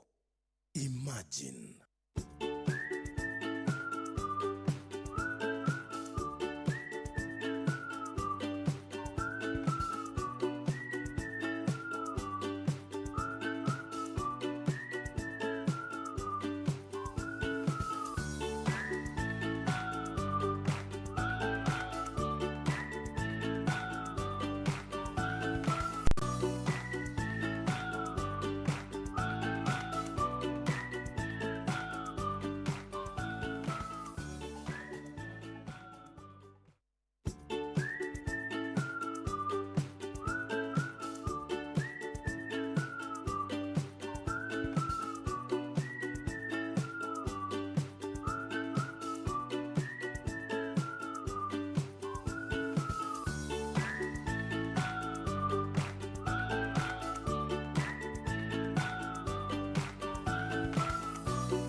Yes, it's Y in the Morning, your favorite breakfast show. And if it is not just yet, please, please, please, please test and try. Taste and try. Just do all those things Monday all the way through Friday, 7 a.m. through 10 in the My name is Valentine, or it's Color Me Val, and usually I share this day with Grasha Mengi, my favorite noise make. Yes, we usually make a lot of noise today. And Benjamin, I don't know what that kind of game was, but I won. If King Fasa tells you anything, he's lying. I won the game and I expect my prize. And this is like about the 5th time, Benjamin, the director stroke producer, you have not given me my gift. This is like, this is anyway, yanakuja. Yaspite sindwele sijui ama ni nani alikinini at Y54 on Facebook, Y54 channel on X, Y54 _channel on Instagram. Yes, it is hashtag Empowerment Cafe time. This is just basically where we celebrate amazing humans, because not all the time news, oh, something has happened, terrible darkness, end time kind of information. No, sometimes we celebrate wonderful people, wonderful humans who are doing wonderful things, especially when it's community-based. Now, if you allow me, I will allow her to introduce herself. She looks very beautiful, by the way. Good morning. Good morning. I'm good. Thank you. Thank you so much. Thank you.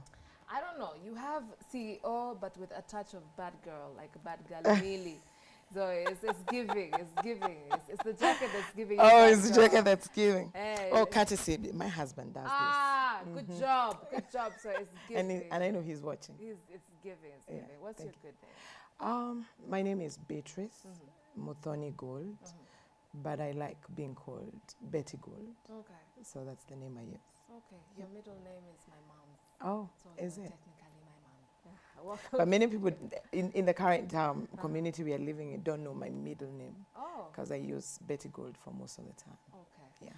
Just out of curiosity, before we get into the conversation, do you ever feel the need to, I don't want to say hide, but let's say omit maybe your traditional name just for the sake of peace, especially in the current turbulent political time? Well, no.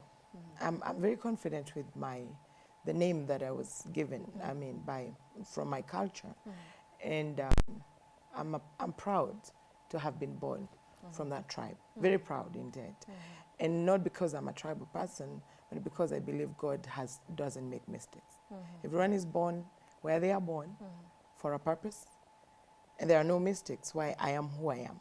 And actually, the word of God says, I am who I am by the grace of God. So there is no shame in my name. Okay. So I love my name. I like that. Yeah. Okay. Okay. Sometimes I feel a bit gun shy. Oh, you do? saying, and then, not really because I have done something wrong. It's just, hey, all this talk of something kuguzwa, oh, sijui imefanyika nini. Now it makes it even worse for some of us because I come from Nyeri, so that's where my mom comes from. So there is all stereotypes. All stereotypes, like, you know. So many times I think in the past, now I don't, but several times in the past I've heard of, you're the people who... Something about transformers. Yeah, no, transforming and beat. Yo, okay, But, okay. but, you know, I say someone can be beaten if they are, they're not, yeah. What a time to be alive. Yeah, What I'm a telling time you. to be I'm alive. telling you, All yeah. right, so we are here because you're doing something quite gracious for the community. Would Yes. you like to tell us about that? I'm going to do a preamble for purposes of just the audience to understand. We have a ministry, an outreach ministry called Powered by Christ Ministry, which I say it's international because we are not only domiciled here. As a matter of fact, we have most of them. Our director is on the other side of the world. He's in the US.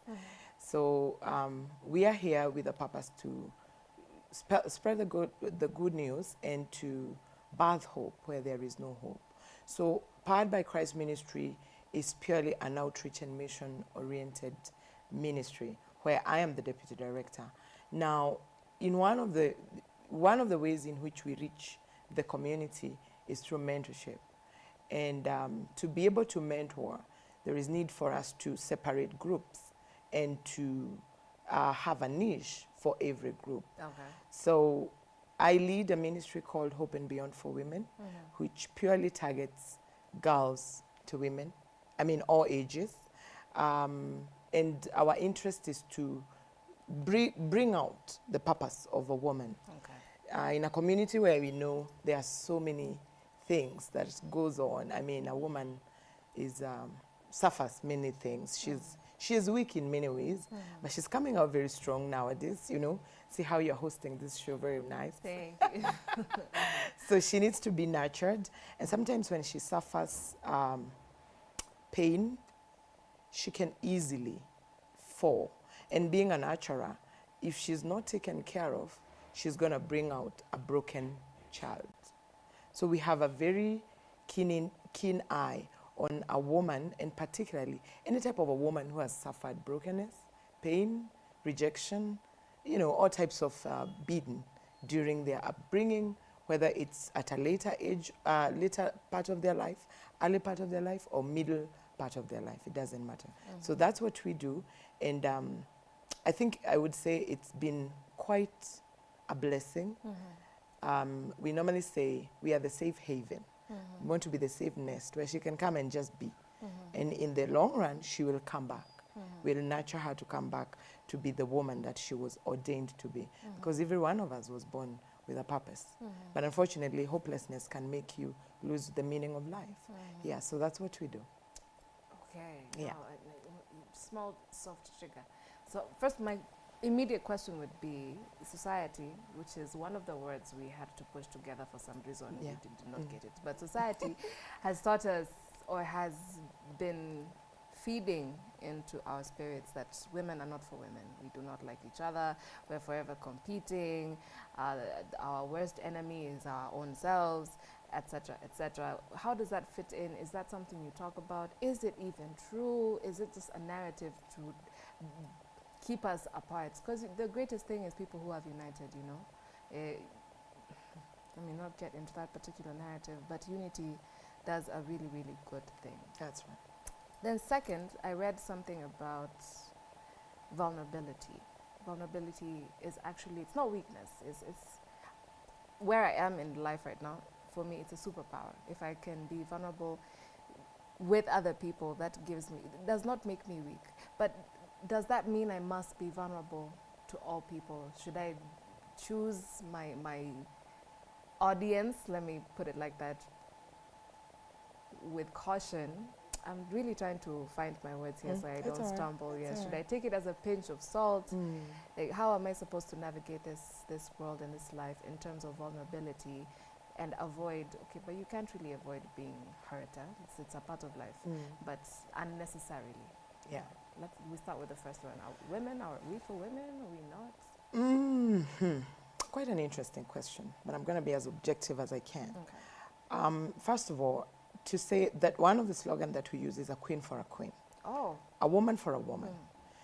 And it's intentional statement because by the explanation you've given, by nature, that's not what a woman does, by nature. And I said I want to be objective and then get to the realities that we have to deal with. By nature, we are emotive. By nature, we are very competitive. By nature, we are envious. We are jealous. We are gossipers. That's just a girl in us. It's just how we roll. But then the question that comes in is, and by nature, we kill each other. We destroy each other. I'm going to leave a teaser. Even a home is broken by another woman. Wow. Isn't it? I mean, I heard the guest that was here, he said, let me not go to what he said, because he said something very interesting. Not interesting, but rather an opener for somebody who thinks like me and very analytical. I would have said, for a woman who had that, you better stop doing that. He said he gets them without him asking. I'm like, how easy can we get? How wasted are we as women that we don't have dignity for ourselves to throw things, those kind of things. So I believe that by nature we have a lot of challenges, but that doesn't end there. There is hope, and that can be changed. And the journey of working with a woman, I will not tell you it's been a piece of cake. It's bittersweet because it starts with a lot of fear, and I'm doing that to usher in the second question.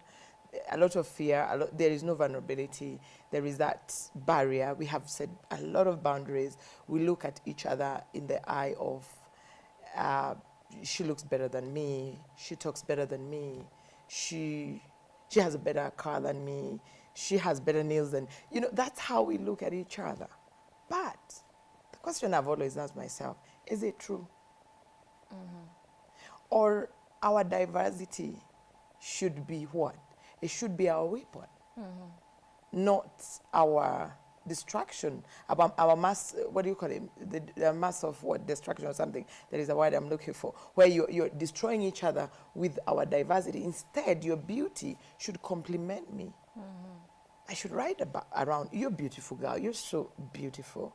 I shouldn't look at that as something to fight, but it's something to help me know that the daughters of Eve are flowers. They are amazing. So even if I'm not gifted in maybe physical beauty, I have inner beauty. Or maybe I'm gifted with wisdom or intellectual understanding. So there is a lot that women can harness together. But unfortunately, because I don't think most of the times we think through objective, we are very subjective. We are caught up in our inadequacies. And then for a woman, because I just call them flowers, we look at ourselves with our physical beauty first. And it's good, but it's not the end. And I say sometimes the woman who looks like they are not so beautiful by the standards of human nature is just because maybe she hasn't found somebody to beautify her. She just needs somebody to put her together. I wasn't looking like this many years back. In fact, last night, and that just brought something into perspective, we were scrolling through the photos with the kids at home. And we came across a photo of my photo of 2008. I looked older than I do now. Wow. They could tell. They say, Mom, you are so stressed, you look so messed up. And I'm like, you Wow. caught it. Hey, kids are honest, eh? Well, we are honest in our family. We are very honest people. Okay. We are very objective. And we have constructive criticism. So you look, I looked very messed up because I was going through a lot. But time passed on, and by God's grace, see, it doesn't look, You don't even look like you have kids, honestly.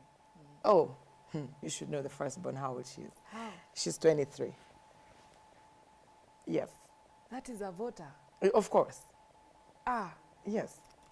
Hey, the Lord has kept you. And I he can't- continues to do may, so. May he continue. Wow. Yes. Yes. Okay. Please proceed. Yeah, so ideally, when you look at somebody, you may disqualify them because you haven't taken time to know what they are. Every one of us has something in them. There is something God deposited in each human being. We just need to discover it. But the problem with some of us, especially women, we really disqualify. Because if you don't look the part, I don't give you the part. Sometimes they just need to hone the skills in you and you become the part. When I finished my high school, I wasn't speaking like this. I used to shrub. I used to have the RL problem, the SH-CH issues. My English was not good. I mean, I was brought up in the village. And so everything about maybe my presentability, in fact, I saw a photo. I think, again, I was scrolling photos last night, and I saw another one. And I was very quiet because I never used even to speak because I wasn't confident with my speech. But everybody asked, so what did you do? I said, I had to learn the part. Has it been easy? Of course not. Am I confident with the kind of a woman I've become? Sure enough, I can say right now, I am sober. But them years of my growth, especially I think my transition during teenage and college, is where I lost the balance because it's like I was walking a journey by myself. And most of the times I think that's where most of the people lose it, even women, because we have that fear. We are competing. We want to catch the attention of that young man, the attention of that guy who, so we are competing because we want to feed the part and look better. So in doing that, I think that's why it's hard to be vulnerable. But if we were to understand that each one of us is unique, and our uniqueness, I don't have to be you. You've played your part very well. I mean, I've watched how you do your thing. You're doing it so well. I know I do what I do very well. And I have also seen people with very low capacity come up and they become the person God ordained them to be. So I say yes, a queen for a queen. We can. But it takes work, intentionality, purpose, and the willingness to be vulnerable. Even though sometimes the Jezebels are still around. Fun fact, I was actually just going to ask you. Yeah. Okay, maybe ask and answer. Does our background have something to do with it? Because honestly, how I grew up, I've never seen my mom or any other female figure around me competing with any other female. So this was an outside thing coming in. So I was very surprised when you thought you've made genuine friends, but this person is just competing with you or staying close to you because they think they can kanyota katarab off somehow. That wounded me when I started to understand that indeed not everyone who's coming close to kikulacho yani. That wounded me. I didn't really understand. I never had seen it before. So the dunia sasa ndio imekuja kunifunza vitu zingine. But as I was growing up, that was never something that I saw. I never heard ati, oh, she thinks she looks better than us, or she thinks that never has been the language around me, which I'm very thankful for up to today. And driving with vulnerability to, how did you start your initiative, Queen for Queen? Where did the story come from? All right, to just back here a little bit is to say that environment conditions us. You may not be a competitive person, but I saw you get very competitive here. No, I'm competitive with other things. Just not not in life like that. Like I would say if we're coming up for the same job, Yeah. I will say that may the best man win. Mhm. But I won't Just sit there. sita kuzimia alamu siamke mapema ati mimi ndio nifike. No, I'm not like that. Yeah. But when we get there, You want to fight. But again, the society we live in is very competitive. From the point of our upbringing, schools, I think right now is when they are changing the system. So you see, like the CBC system doesn't rank like the way we were brought up. We were really nurtured to compete. And even in the workplace, even here, you are competing against somebody to get that job, or if not here, to get promoted or something. It's a very competitive world. So despite the fact that probably somebody is not brought up in an environment where they compete, in one way or another, somewhere we meet competition. Now, what is the foundation of what we do? We don't put our foundation on competition. We put it on compliment and love. Basically, let's compliment each other. If you can speak so well, talk to us. If yours is to pray, pray for us. Any position we feel it with the mindset that even my fingers are not equal. Let's just agree. Oh wow. They're not equal. This one is small, but if it wasn't there, I'm disabled. So and even actually the most critical part of programs, even before we come to the limelight on the TV like this, you realize the people who are behind the scenes are the ones actually doing the bulk of the work. Yours, you just need to look nice and speak. But of course, you have to prepare. So every part of it matters. And so we are big on complimenting and loving each other. Because that God is love. And that's all he wants us to love. So yeah, background matters. They somehow, some push us so much and they make us to be that person. But then once you're aware that that's what it is, and then the truth is revealed, then it's about time you neutralize it. Now, to your question, how was Hope and Beyond for Women born? Now, I said my name is Betty Gold. Gold is my husband. And Gold is another story for another day, probably if you have another session. My sweetheart, I love him. I probably can even leave the whole segment for him. But then let me just... But before Gold, there was. Let me just say, before Gold, there was. And what was there was ugly. Why would you say that? Because I was in a relationship which was so painful for a period of 10 plus years. And I think I was abused and ostracized. I was rejected even in the very place that I thought I would get love from. 10 years. Plus. Wow. Plus. But interesting enough, I had met Gold before. Girls can be foolish. Told you it's another day. Another story for another day. Girls can be foolish. And that's why I say, a queen for a queen. I help women to see the truths at their disposal without putting emotions to it. We analyze it. Because if I had a mentor during that period, probably I wouldn't have made those foolish choices. So I made foolish choices and got myself in a relationship with this man who I loved. Do I love him today? Of course not. But I have nothing against him. I forgave him and I walked away. And he gave me wonderful children. As a matter of fact, we don't have children with my husband. Any of our own. But we are taking care of ours.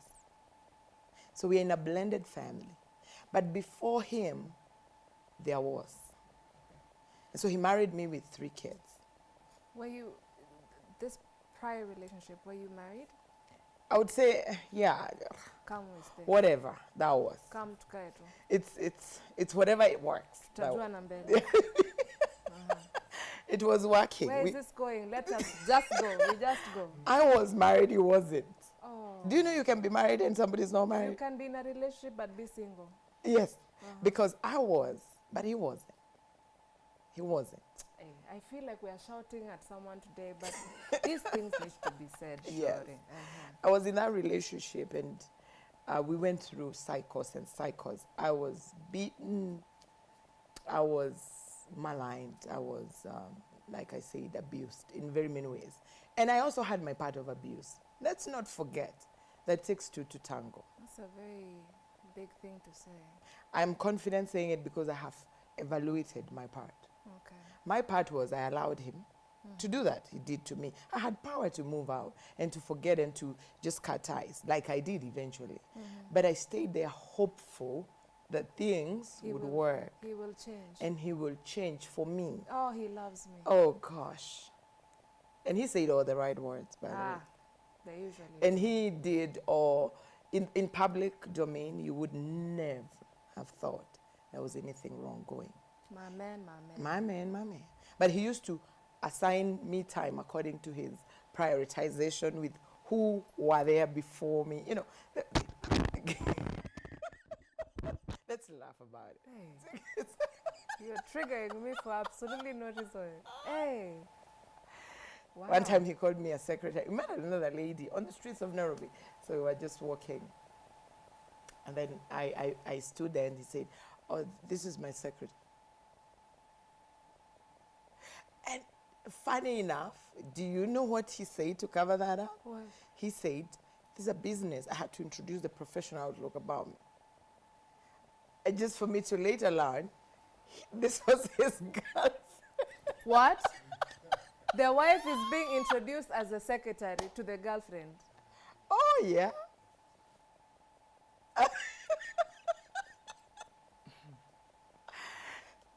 And Afro Cinema continues shortly.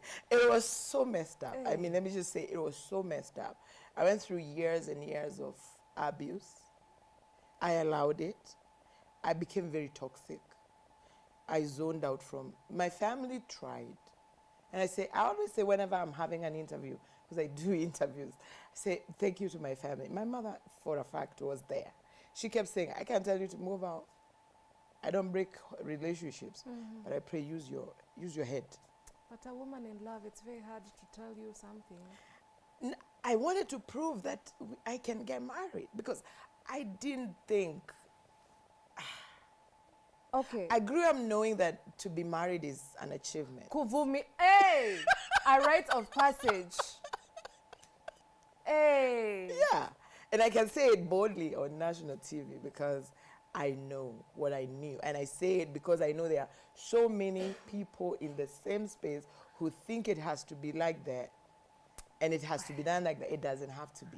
Okay, so first of all, let's just stay around that area for a minute. Yes. So we have biological clock. So if you're not married by sijui what age, Yes. there is something wrong. That's with what you. they say. Okay. You're African. See, at least ukwe hata una mtoto unanisaidia kulea. So una mtoto aje sasa. Okay. So nowadays, now that the LGBTQ plus community is a bit louder than it was before because yati haijakuwa.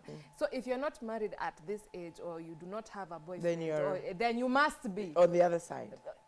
Yeah, you belong to that community. Okay. Yeah. And if you have a man and you can't keep him, the problem is yours. It's you. Whether he's abusing you or not. If you're divorced, you're a bad girl. You are the problem.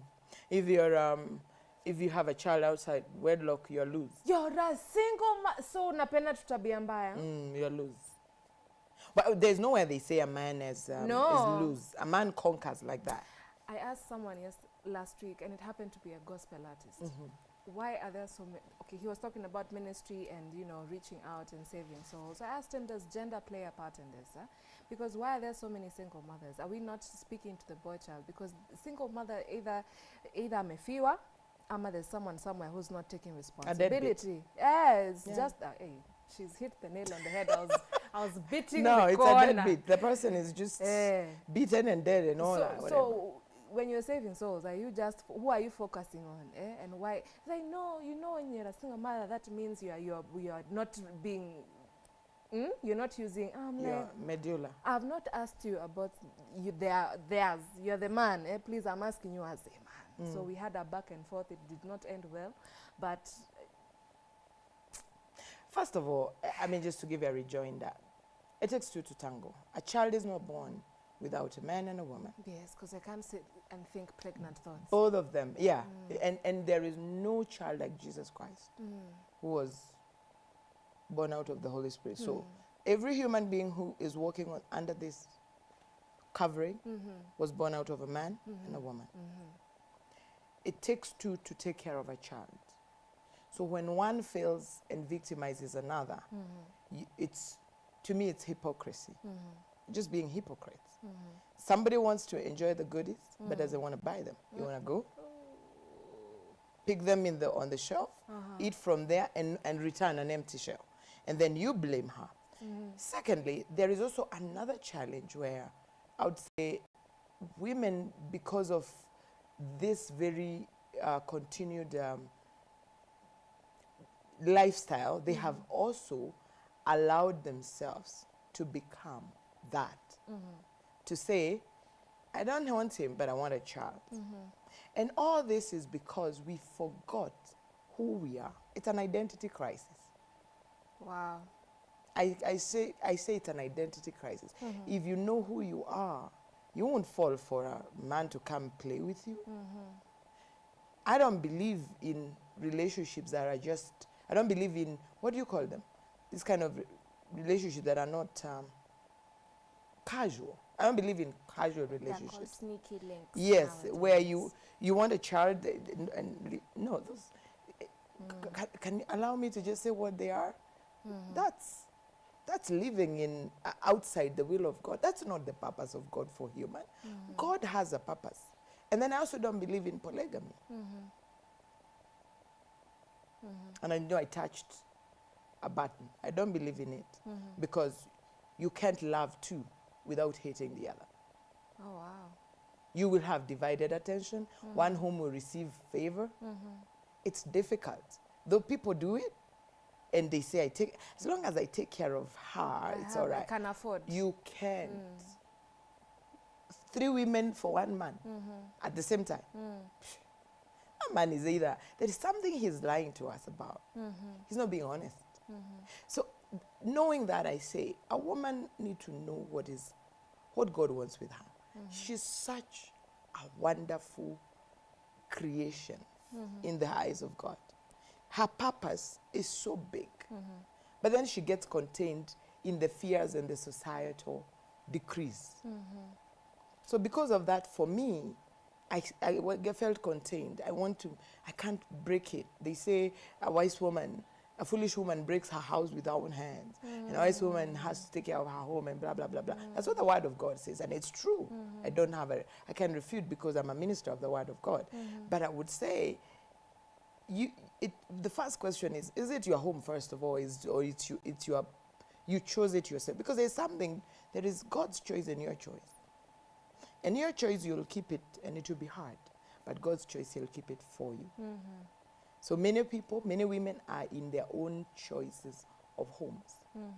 Where we now start playing wife material situations, not even in a girlfriend How do you setting. start washing somebody's clothes before they Cooking marry for him. you? Kwanza una meal prep. And then go back to your home. Who told a woman that she's that? She's an item. She starts cooking, she starts doing, and then to make matters worse, okay, if you want to play the husband, please be a husband, provide. You ain't giving me even transport to come there, you ain't doing nothing. Unaguza kutumia fare. Sikia, listen to the crowd. They're even concerned. Oh, kutumiwa fare. You don't want to do anything, but you want everything from me. It doesn't work like You that. don't know ladies of Nairobi are surviving on tap water and smoke. Am I lying? Am I lying? Oh my Unashibishwa God. na moshi na maji ya tap, Na alafu maji- unaambiwa urudi. Time masaa yako Masai. imefika, shift imeisha bana. And you will be leaving and somebody else, another shift is coming. In fact, I have an incident that happened recently when they were finishing. The other one came in and was sneaked in. Ona sasa.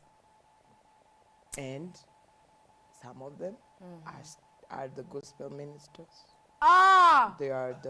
They still do it. They're still doing it. It's a shame because character has been eroded from. Let me just surprise you. My ex, I met him in church. We were in the choir together. Dude, if you're watching, you know it. Was he a drama? No, he was a vocalist, but he has a very nice voice. My Lord. Yes, He was there. We met there. Now, God is good. I got married by a pastor. So we are doing work for the Lord together. Okay. And it's beautiful. And because the Lord has a way of restoring the years the cankerworms ate. But the question is, are you willing to allow him do it? Because the biggest problem with every one of us and the whole mentorship program that we do is that there is the pain, but somebody doesn't want to let go of the pain. Okay, because this conversation is getting it's getting hotter. The temperature is getting hotter. And I want to finish it with the conference that you were telling me about off Yes, air. yes. But I feel maybe perhaps what I'm hearing is sometimes that pain is comfortable. Have you ever gone somewhere and it doesn't smell very nice? But the longer you stay, the more you get accustomed to it, so that you don't really, the smell has left it. Now it's normal until you leave the room and then come back in and I'm like, or you leave and I'm like, hey, this air is different outside. So has the pain become such a source of comfort? Do we know nothing else but pain that we're afraid to let it go because we don't know what's out there? Valentine, I would say yes, because you see, when you get caught up in something for long, it takes how long to make something a habit? 7 times repetitively, it becomes a habit. So you get used and you start thinking that's the lifestyle. I used to think Kenya was the most beautiful country. Of course it is. But I've traveled and I've seen the world. There are beautiful places out there. I used to think my githeri for my mom used to cook for me was the best. I have tasted food, Asian delicacy, American, Western, you know, Swahili delicacy, all through. And then I realized the diversity.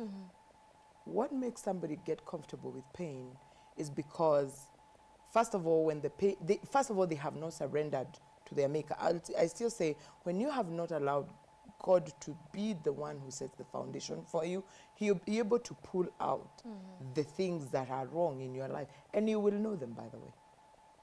Take time bana. Mi nataka nisolvie mashida zangu by Hakunanga kitu tomorrow, kama hiyo. but he's taking too long. Too long how? Kwani wewe ndio unakuwa na time. He was before time. He is the owner of time. Show me what you did for you to wake up today. Oh, wow. Show me what you do to make the sun set in the evening. Whether you like it or not, the sun will rise and it will set. So from the rising of the sun and the setting of the same, God remains to be God. So he is the only constant. You change. Are you the same you were 2 years ago? Not even yesterday. Exactly. We change. The only constant that we can rely on is the one that does not change, and that is God.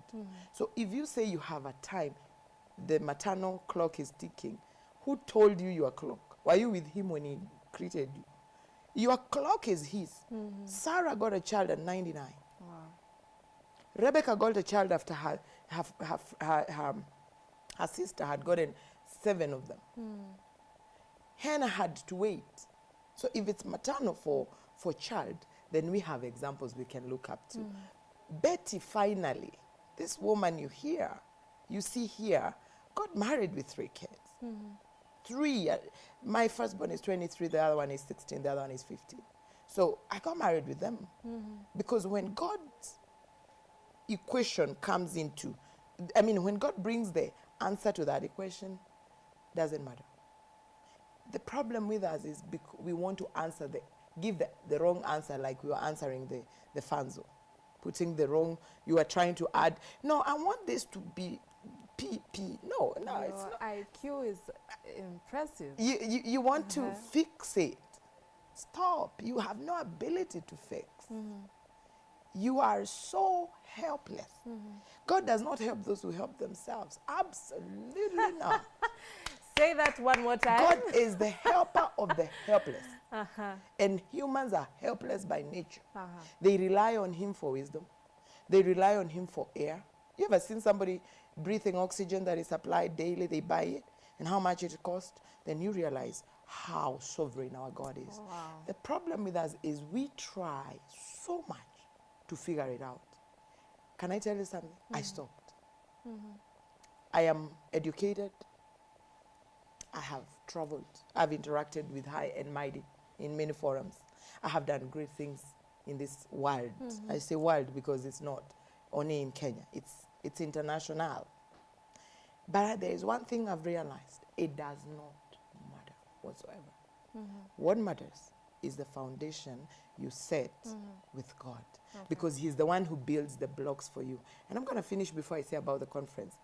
Psalms 127 says, unless the Lord builds the house, the laborers will always do it in vain. Oh, wow. And unless the Lord watches over this city, even right now, for the things going on in this country, unless the Lord does it for us, it doesn't matter how Angukanayos we can sing. It doesn't matter how much we can fight and even go and try to impeach all the shenanigans we want to do. He is the only one who can fix things for us. So when we are so caught up in our own conventional wisdom, we lose it. And your conventional wisdom, Valentine, I can tell you, go back and evaluate. You realize how many mistakes you've done. But when you allowed godly wisdom, you will see how far he takes you. Sometimes he pulls you from this position and thrusts you to the door within a second. Within, I think I'd say 5 years of my poverty, 7 years of my poverty, God had come in, solved that problem for me. I had moved and I was driving and I was traveling worldwide. 7 years. From 7 years of poverty to 1 year of restoration. And in another few years, I got married. And things happen. The equation changes when God is the one with the answer. Jesus is always the answer. God always has the answer. But do we trust him? That's a problem. We lean on our own understanding, our conventional wisdom. A lot of, marriages don't work. I hear the young people, the Gen Z say, we fear marriages because they don't work. Who told you? Who told you they don't? It's you who told yourself, and you have relied on what you see. But marriages work. I'm a testament of the same. It never worked, and then it worked. And I've seen many marriages that work, but marriages work. They work and it works. So everything can become as God purposed them. So our work as for women is to prosper them internally, to take them back to the place or to the person God called them to be. And you know what their work is? They just help us. What a man can do, a woman can't do. Let's stop the lie. What a man can do, what a woman can do, a woman can do. There's no need to compete. We are not never competing. meant to do the same things kindly. Yes, And I being carry the feminine is okay. baby. He doesn't. He gives the seed. Period. I nurture the baby for 9 months. He gave the seed. I nurture the baby. I train the child. You're my hero. And he responds. So ideally, we just need to align. If you try to wear that shoe and put it on your head, It will not work. tell me how crazy you look. That's how sometimes we look as women. Anyway, we have an upcoming Go ahead, conference. Sorry, I stepped on some toes, but it's part of setting back our foundations, right? We have an upcoming conference on the 2nd of November. That's this coming Saturday. It's going to be held at Tufunga Manor House from 9 a.m. to 4 p.m. We are inviting every woman, if you have heard me today, any woman, doesn't matter the age, young, old, middle, whatever age you are, please come. Let's have a moment where we ask ourselves some questions. There's some questions we need to ask ourselves as women, and particularly to rebuild the foundations of womanhood. We are so beautifully made. We are so wonderful people. You see this beauty, you see the beauty of Valentine, you start realizing that God is able to put you back to the place of where He ordained you to be. So Karibu Sana, Ufunga Manor House on 2nd of November from 9 a.m. to 4 p.m. We are charging, but if you hear this message and you come through this live broadcast, we will not charge you. That's the freebie that we'll give you. So just come and say you heard it from the Y254 show, and we'll allow you to just come in. We'll not charge you. So this is going out to you. Come on, and let's be able to talk as women. And I know God is going to minister to us. Asante. Thank you so very much for coming. Yes. I intend to keep you in my pocket in case I make foolish decision. I tell you, there's a son of daughters unakuwa wa Jezebel. Son is daughters of Eve and sons of Adam. But those bad ones are daughters of Jezebel. And sons of Nebuchadnezzar, because No, Sons of Lucifer. No, the bad ones have to be Luciferized. But daughters of Eve and daughters, Jezebel daughters need to stop being Jezebel, and they become daughters of Eve. Daughters of Eve are beautiful. Yeah, we got this, Shorties. It's just Yes. we gotta leave, we gotta go, but thank you so very much. Please make sure you go to the conference. You've heard it's the 2nd of November from 9 a.m. at the 9 a.m., Fungamano yes, House. And if you hear it from here, free. Free. Bye, And they can guys. check us out on our pages, Okay. Powered by Christ Ministries. Check us on our page. There's a group for Hope and Beyond for women. And you can check me out on Facebook, Betty Gold, and all social media handles, which includes Instagram, TikTok, and yeah, all that, except Spotify. Like Mr. Fasa here, I like King know. Fasa, Spotify, and then It's not music, but I sing, but I'm not on Spotify. Okay. Anyway, Oh, yes, I do. okay. No, we need you again for a whole other different segment. Yes, we should. can, Hey, you have. Hey, thank you so very much for coming. Thank you, We Valentine. will revisit, and hopefully you will turn up. I think I intend to. If I'll be around, I'm supposed to travel at some point, but I intend to. My name is still Valentine. We are still here on Why in the Morning. We are coming back to finish with the last leg, the last lap of the show. I used to hate that when they tell me in high school, but it is tail end of the show. So keep it here. I'll be right back in a really small while.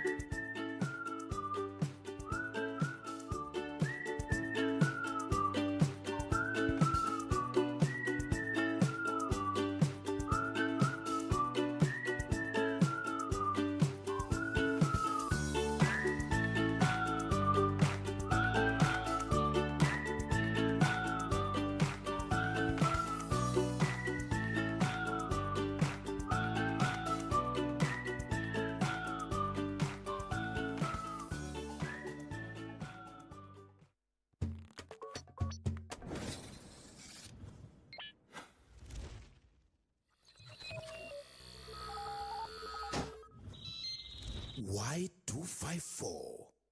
Imagine. Say bye-bye to FOMO, the fear of missing out, by downloading the KBC online app that gives you access to everything you love. Get the latest news, sports, music, entertainment news, live TV, live radio, and so much more at the palm of your hand. To get the app, simply search KBC Mobile Digital App in your Google Play or App Store and download the app. Catch what you want, anytime, anywhere. Stay connected. Stay ahead with KBC Mobile Digital App. I'm feeling vibes on vibes. This week on The Buzz, we check out on what Arya Star was up to while in Kenya. Protect my energy from your bad brother. And my pastor say, everything I desire. Prezzo has said goodbye to the secular world. Find out why. No enemies, no disaster. When you master blessings comes the faster. We highlight the life story of actress Gina Ortega.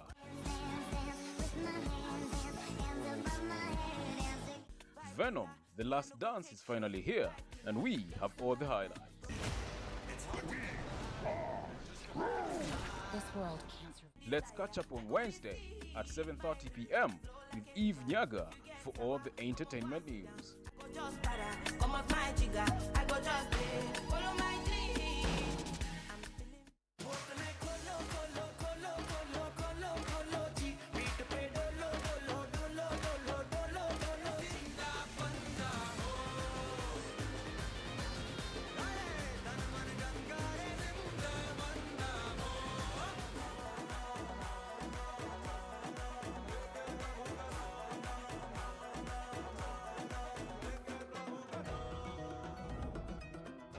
Shining in the setting sun like a pearl upon the ocean. Come and feel me, oh feel me.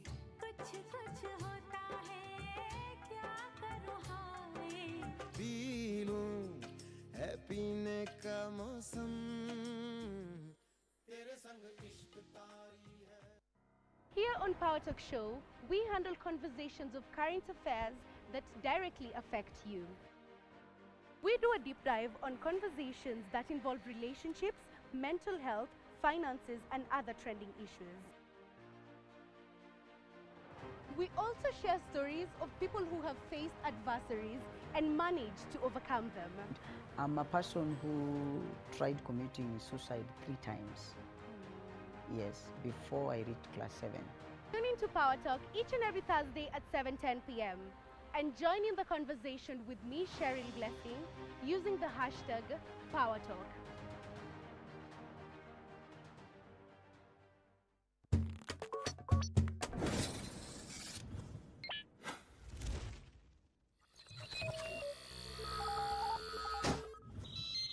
Y254. Imagine. You want a bad girl who ties on a nanny, who ties on bad girl who ties on a nanny. This Sato on the East Circuits. Bad girl who ties on a nanny. You want a bad girl who ties on a nanny. Tumewaandalia sarat moja tamu. Kijana akasema sikutaka hisi, nilitaka sarat. Tutacheki nganya moja noma inaitwa Phenomenal. On Cinema of the Week, tuta highlight feature film inaitwa Klande. I mean, person. So I'm sure by now you already know venye utaipata. On Content Maestros, tutakuplug na some amazing podcasters. And she'll be sat here. No, Mara, you'll sit down. No. Playlist ni Kenyan all the way. Dua kusema ni ya Eve Nyaga na DJ Harry so unajua show itakuwa mbaya kuruka. Mini bad girl, keep up. So what's up? It's art, it's culture, it's fun, it's attitude. We sample some of the best artistic works locally and beyond our borders. Oh, and don't get me started on the cultural events. Music, dance, fine arts, culinary arts, and much, much more. You name it, and we have got you covered.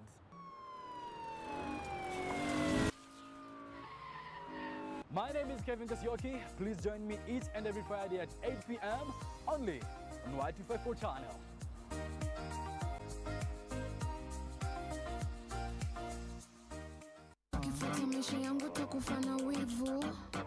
What's up, beautiful people? It's your host with the most, Muna Joy. And your DJ Faro the Finisher catches every Friday from 6 p.m. mpaka saa 2 usiku on Tano Kali Show. Right here on Kenya's #1 channel, Y254. Oh yeah, baby Jamboree. I like the way we gone, buddy. We're going to be giving you hot trending topics that are happening on social media platforms. We will also be interviewing hella talented artists on the show as well. Kama kawaida, I'll be here to give you the best mixes. Alafu sahau pia kuna top 5 hits of the week. All right, see you then. Like I never loved you in my life. So love me like you never loved me. These streets knows my name. These legs knows my pain. Street anthem kings and queens are sound the alarm. Yeah man, buckle up for the biggest and the baddest show in the country. This is Inner Yard Reggae at Y254 channel. Yes, sire. Mission in a back is the same. Oneness of Rastafari. Jano, my name is Marley Moses, the positive warrior, alongside the baddest in the land. Selector DJ D-Rich selecting the very best of reggae and dancehall music. Na unajua ni aje pia tutakuwa tuna live interviews, hype sessions. Alafu pia tunakuletea what has been trending in the Caribbean land. So sikose each and every Saturday 7:30 kwenye PM until 10 p.m. Sure. Rastafari. Yo man. You bless me, bless me, bless me. You bless me, bless me, bless me. Oh God, you bless me. Ever wanted your voice to be heard, your opinion to matter? Where else if not here on Unfinished, where we focus on matters related to business, politics, entertainment, name it all. Join us every Saturday at 7 p.m. on Y254 Unfinished, because this is the only place where we get to finish matters.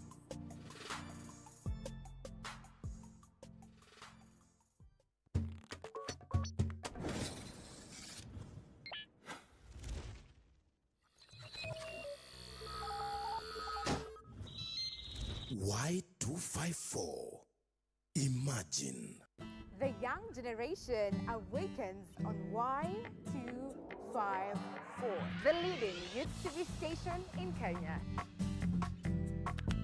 We treat you to current affairs, entrepreneurship, health, and human interest conversations. It's art, it's culture. Movies, gossip and trends, sports, drama.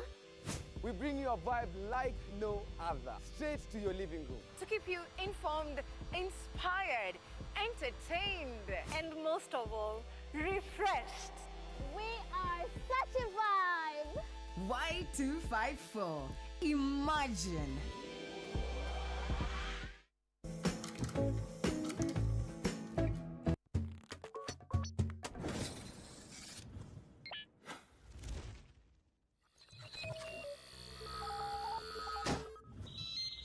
Y254.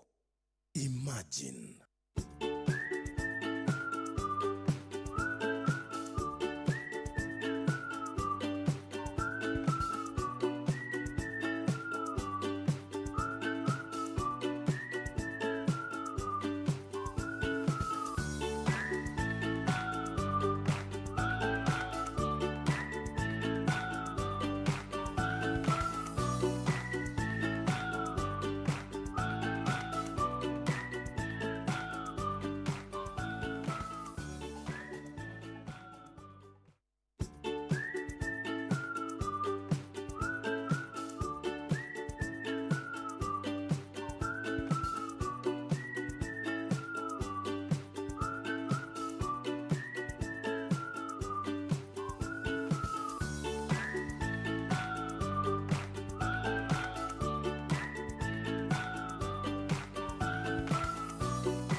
Still here. Sisi ati we're back.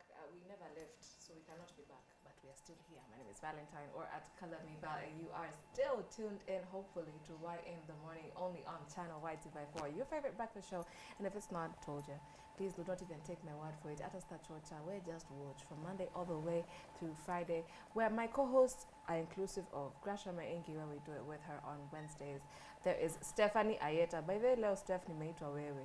I'd be mad, but you're so sweet, so it's fine. It's a compliment. Stephanie Ayeta on Mondays and Tuesdays with one Brian Saka. And of course, Thursday with me. And Friday, Social Friday, where I'm with one Masai KTA and our DJ. They usually vary, but it's not Kwangat. Yes, and we're a bad team. Very, very bad team. You should tune. Monday all the way to Friday, 7 all the way till 10 in the morning.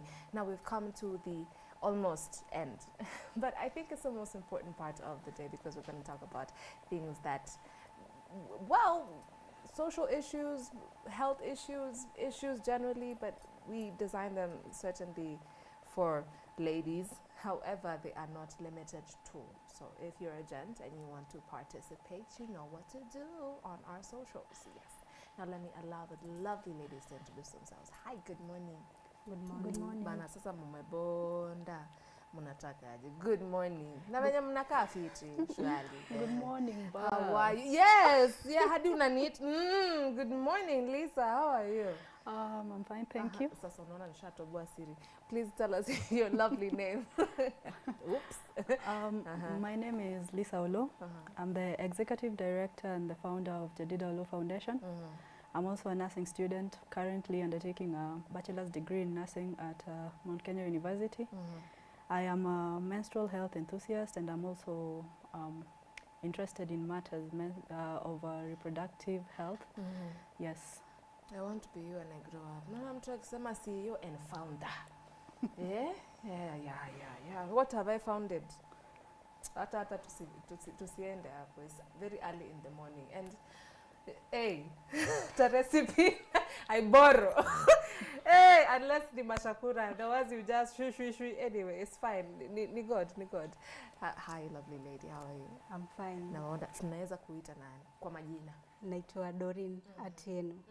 Yes. Okay, and give us CV bwana. Wewe umesikia CEO and founder I'm a program officer okay. in Zumari Africa, which is a community-based organization in Madare. And I'm also a mental health champion.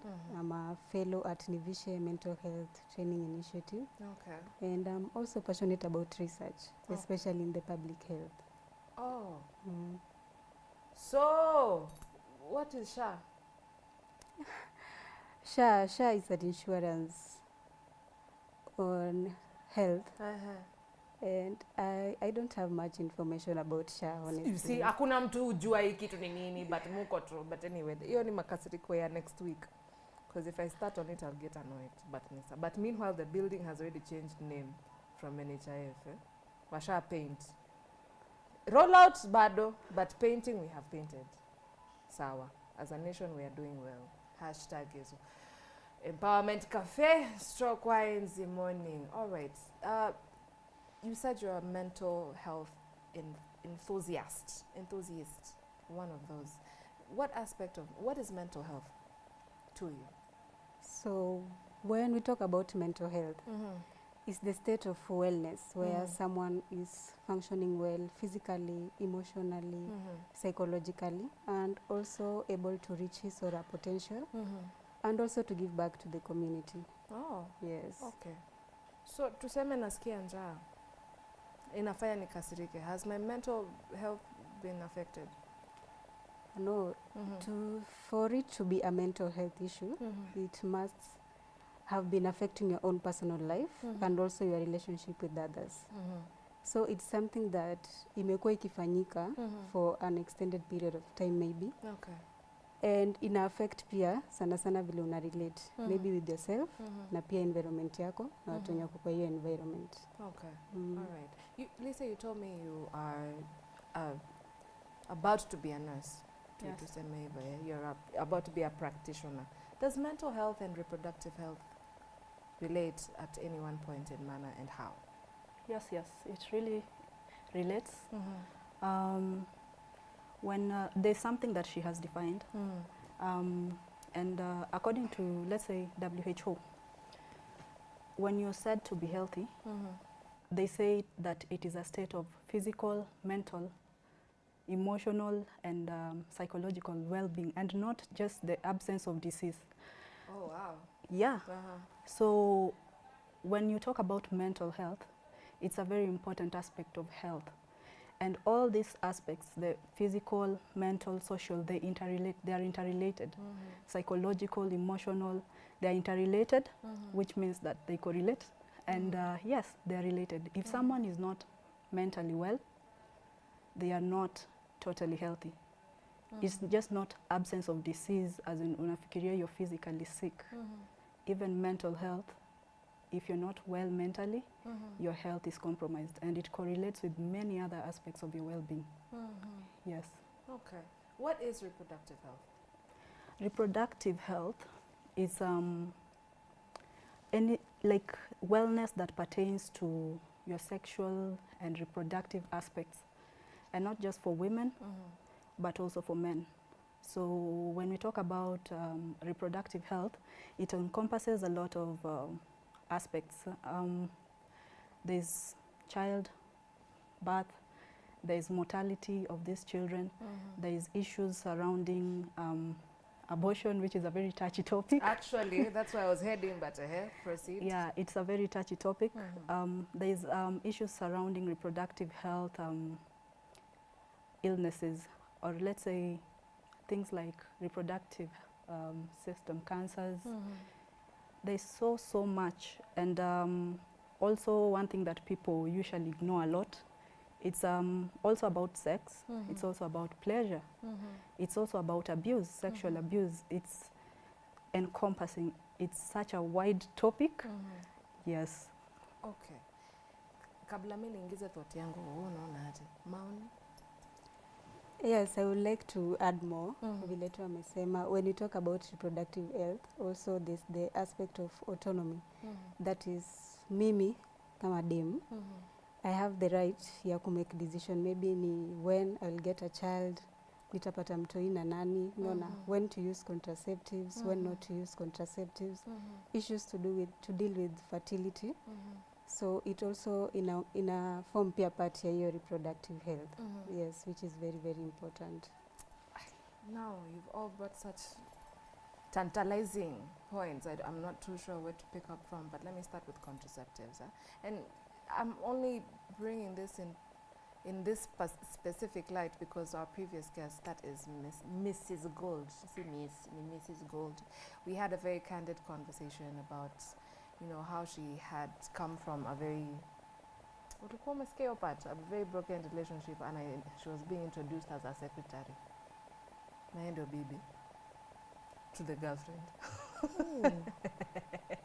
Anyway, that's not the anyway. That conversation a bit has shifted my intestines, but that's not the point. My point is, what happens, because we've said reproductive health is my right. If I want to use contraceptives, when I will, or if I will give birth, etc., etc. So what happens when you meet a partner, and I use partner very loosely, it's just the person you're going to engage with at the time, because they might not be really committed to you, or if they are, they say they don't do contraceptives. So what do you do then? Has the right been taken away, or what's the next step after?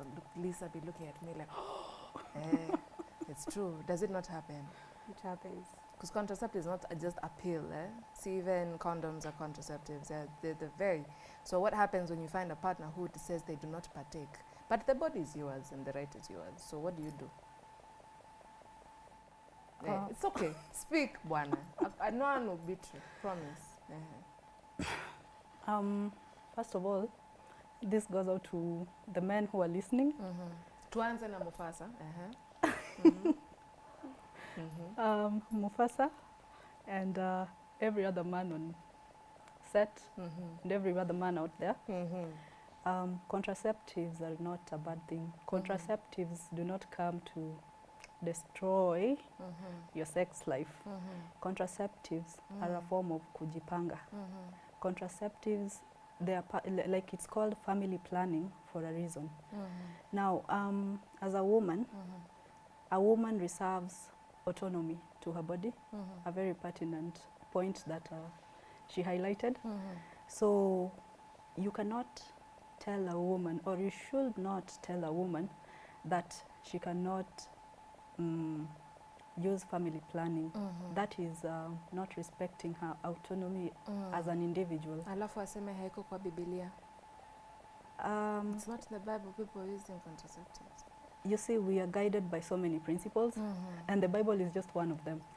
How would family planning be in the Bible? Not even in the Bible per se, but or family planning, but contraceptives. We don't know what women did back then.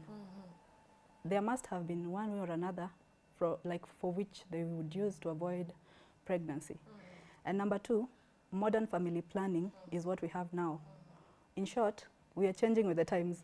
You get with the times. Hawezi kuwa unataka kuambia mtu that they should not use family planning. And I like to give this like something to relate to, like a little story, especially for the young girls. Imagine there's a girl and there's a boy around 15, 17, 18, and there's a boy who's around the same age. Now, give this girl one stone to carry and then tell her to run, and tell the boy to run as well. Now, somewhere along the way, add this girl another stone to carry. So this girl has 2 stones and they're all running. Now, if there's a finish line, suppose there's a finish line, leave alone a finish line. Just imagine who runs faster, with the one with 2 stones or 1 stone, or the one who has like no stone at all. Val, who would run faster? I'm feeling if the stone is heavy and I have to, or the lady has to, then the one with less weight is running faster. Now, there's something that the previous guest highlighted just as we were coming in.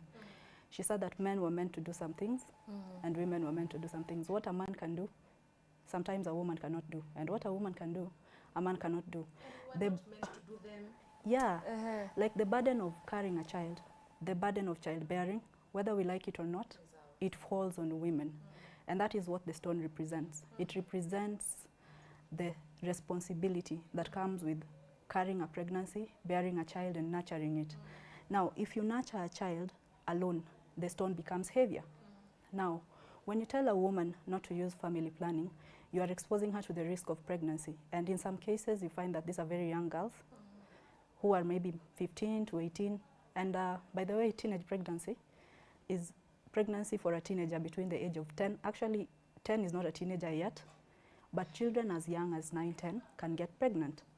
So when you say that someone cannot use family planning, it is being unfair, in my view, and it is not right. We need to get with the times. Look at the economic situation.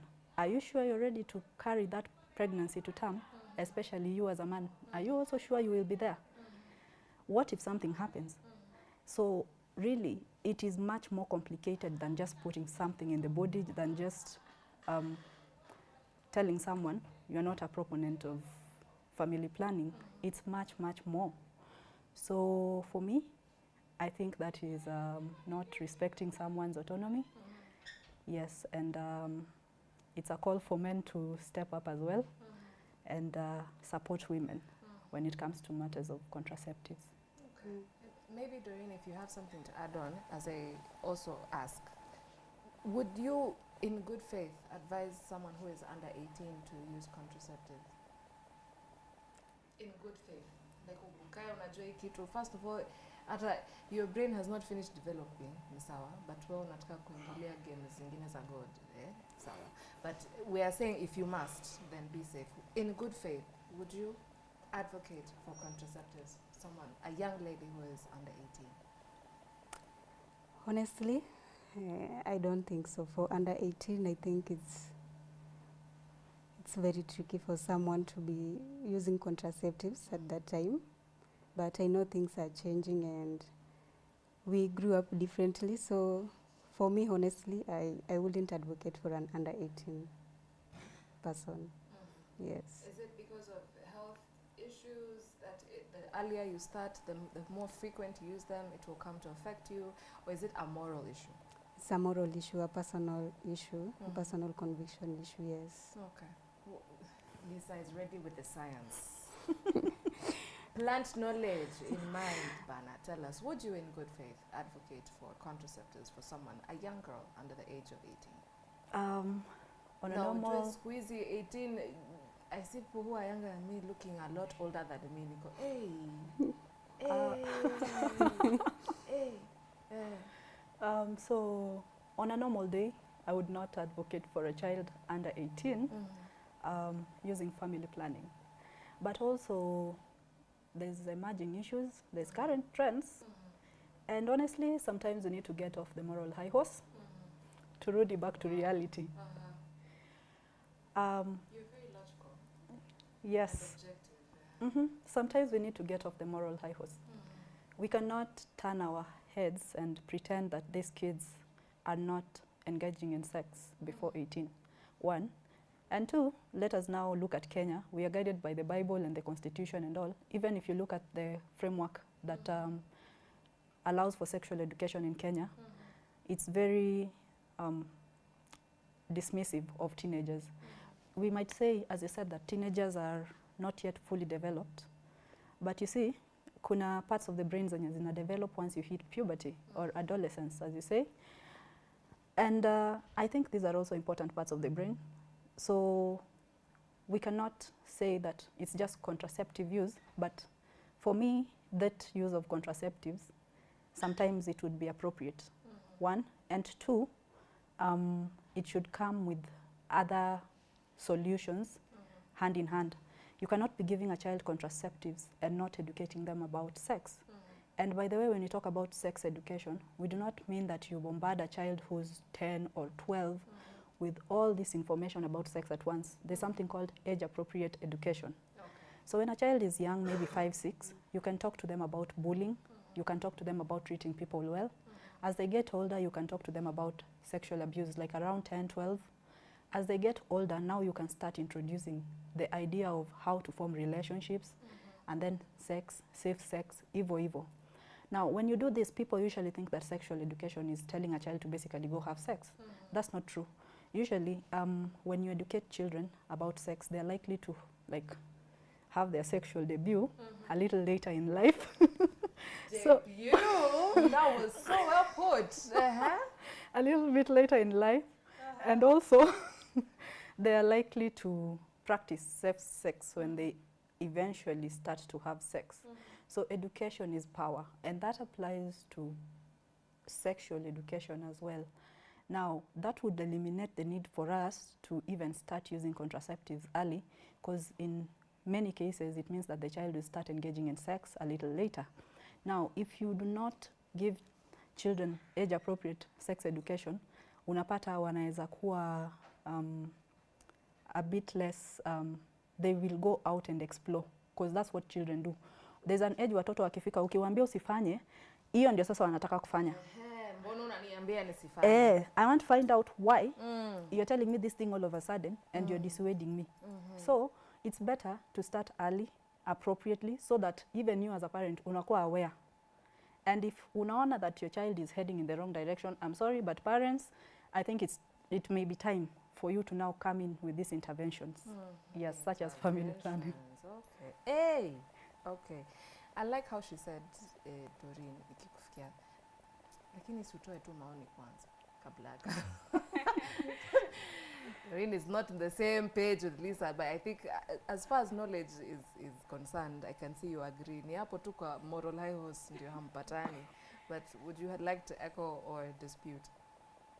I would like to echo on that, yes, especially on the part of age-appropriate education. It's very, very important for these children or teenagers to have this information. Vile tu amesema, information is power. So I think with the correct information, they have the right to make their own decision.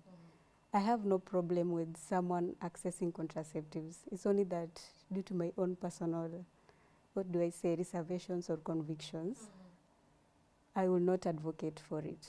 But if that is the way, even ndio vitu zinaweza work, then it's okay. Yes. Okay.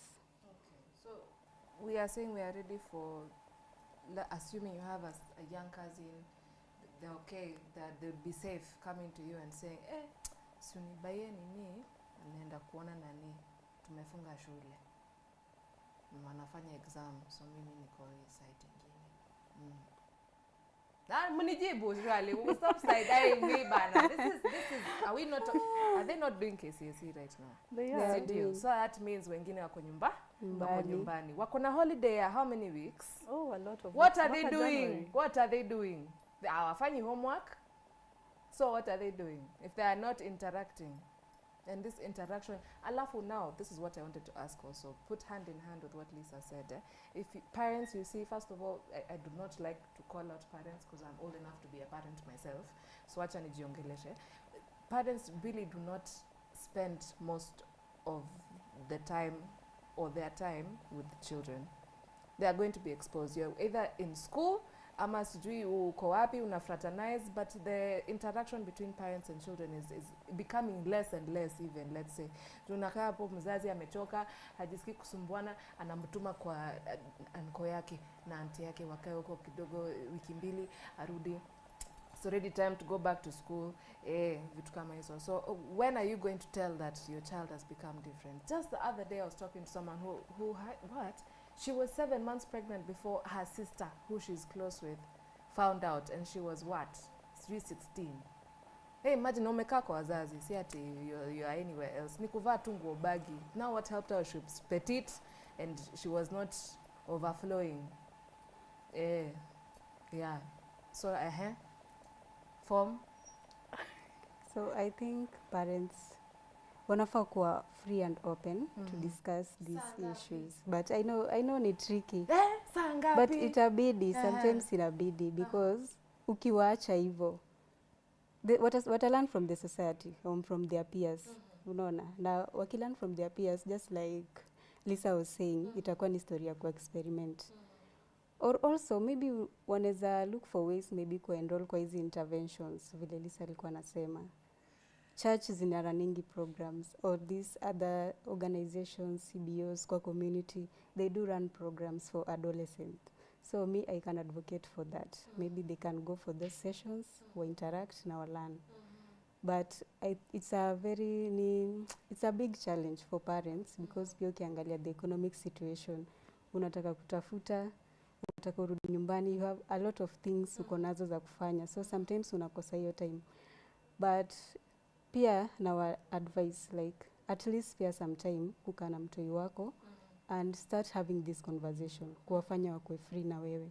Usikue so strict in that the child haezi express hata kwako in case akona need yoyote. Yes. I'm lucky that you brought that up, and let me throw it back to Lisa. Kidogo nataka kufinya, lakini yeye ni kama hata sikia ouch, wewe ndio utasikia, so acha nimfinye kwanza, alafu you can chip in, okay? All right, so I will revert to my previous guest. Mrs. Gold told us this particular abusive relationship she got into, and it was physical abuse, psychological, all kinds of things, just anyway. Huyu bwanake walitoana kanisa, ni sawa? Was a church boy, vocalist. Oh, ushaika kanisa, or you're just praising, and then you see your husband or your crush just some ako kwa hadi hata unafika church mapema kupanga viti, my guy. People are thinking you're very safe. No, you're going to see the love of your life, or hopefully the future love of your life. So really, in whose hands are we safe? And then we mix it in with, I understand that maybe perhaps there's a generation of parents that do not talk to their children simply because they do not know how. It's not that they were sat down and given the talk. It's not that someone was free with them. So expecting, it's like regurgitating when you haven't eaten. You know, what you give out is what you have inside. So if you can't show love if you've never been loved before. If you do not know what love is, I cannot expect you to give love to me. So that disconnect, sasa tunafanya nini? Tunamrusha kanisa aende na wakae na watu wazuri. Meanwhile, kanisa ni hospitali. I'm not condemning anyone or anything, ni sawa. You find all sorts of characters in there, ni sawa. Kanisa ni kama hospitali iko na nurse, iko na patient ako ICU. Iko na daktari, kuna patient tu ako na tu homa, kuna patient amekujia tu dawa, hakuna shida yake, kuna mtu anakuja kuvisit mgonjwa, ni sawa. So there's all sorts of, just make sure you understand discernment. How do we make sure reproductive health matters to do with our bodies, that we don't leave it to chance. We don't let someone else tell us about our bodies, but they will skew the information, you understand? How do we do that? Let's start with the issue of parents. You see, when you decide to become a parent, it's a commitment. And I think that it does not stop simply because the economic situation imekuwa hard. It does not stop because now you think mtoto wako amegrow. And Kenyans have this thing, or maybe it's an African culture, where we let go of our children as they start approaching their teens, mid-teens, waanze kuwa young adults hapo 18. Unapata parents at that point, sometimes huwa wanaanza kukua neglectful, and they wouldn't see it as being neglectful. Yes, amekuwa mtu mkubwa, anaenda shule, fees imeongezeka, lazima nitafute fees, lazima akule. So your parent will tell you that it's now your responsibility to take care of yourself. But you see, at this point, it's where teenagers need a lot of guidance. So it's not going to be an excuse at situations zina force. And I understand what you are trying to say, that we cannot pour from an empty cup. But once you become an adult, pia, it's on you to go out and learn what's right. If you are not loved, you have to go find out what love is. Uwezi zaa mtoto ukuje kutuambia juu kumpenda. What do you mean?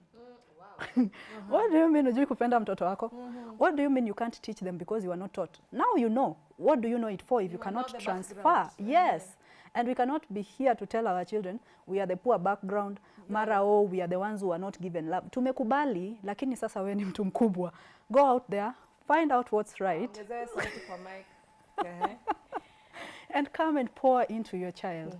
Your child is your, ni kama protege yako. That is a better version of you. If I have a child, that's Lisa 2.0. Uyo sio just that child. So it's very important for parents to really come strongly for their kids. Come out strongly for your kids. Nobody is going to do that for you. If you cannot support your kids, nobody will.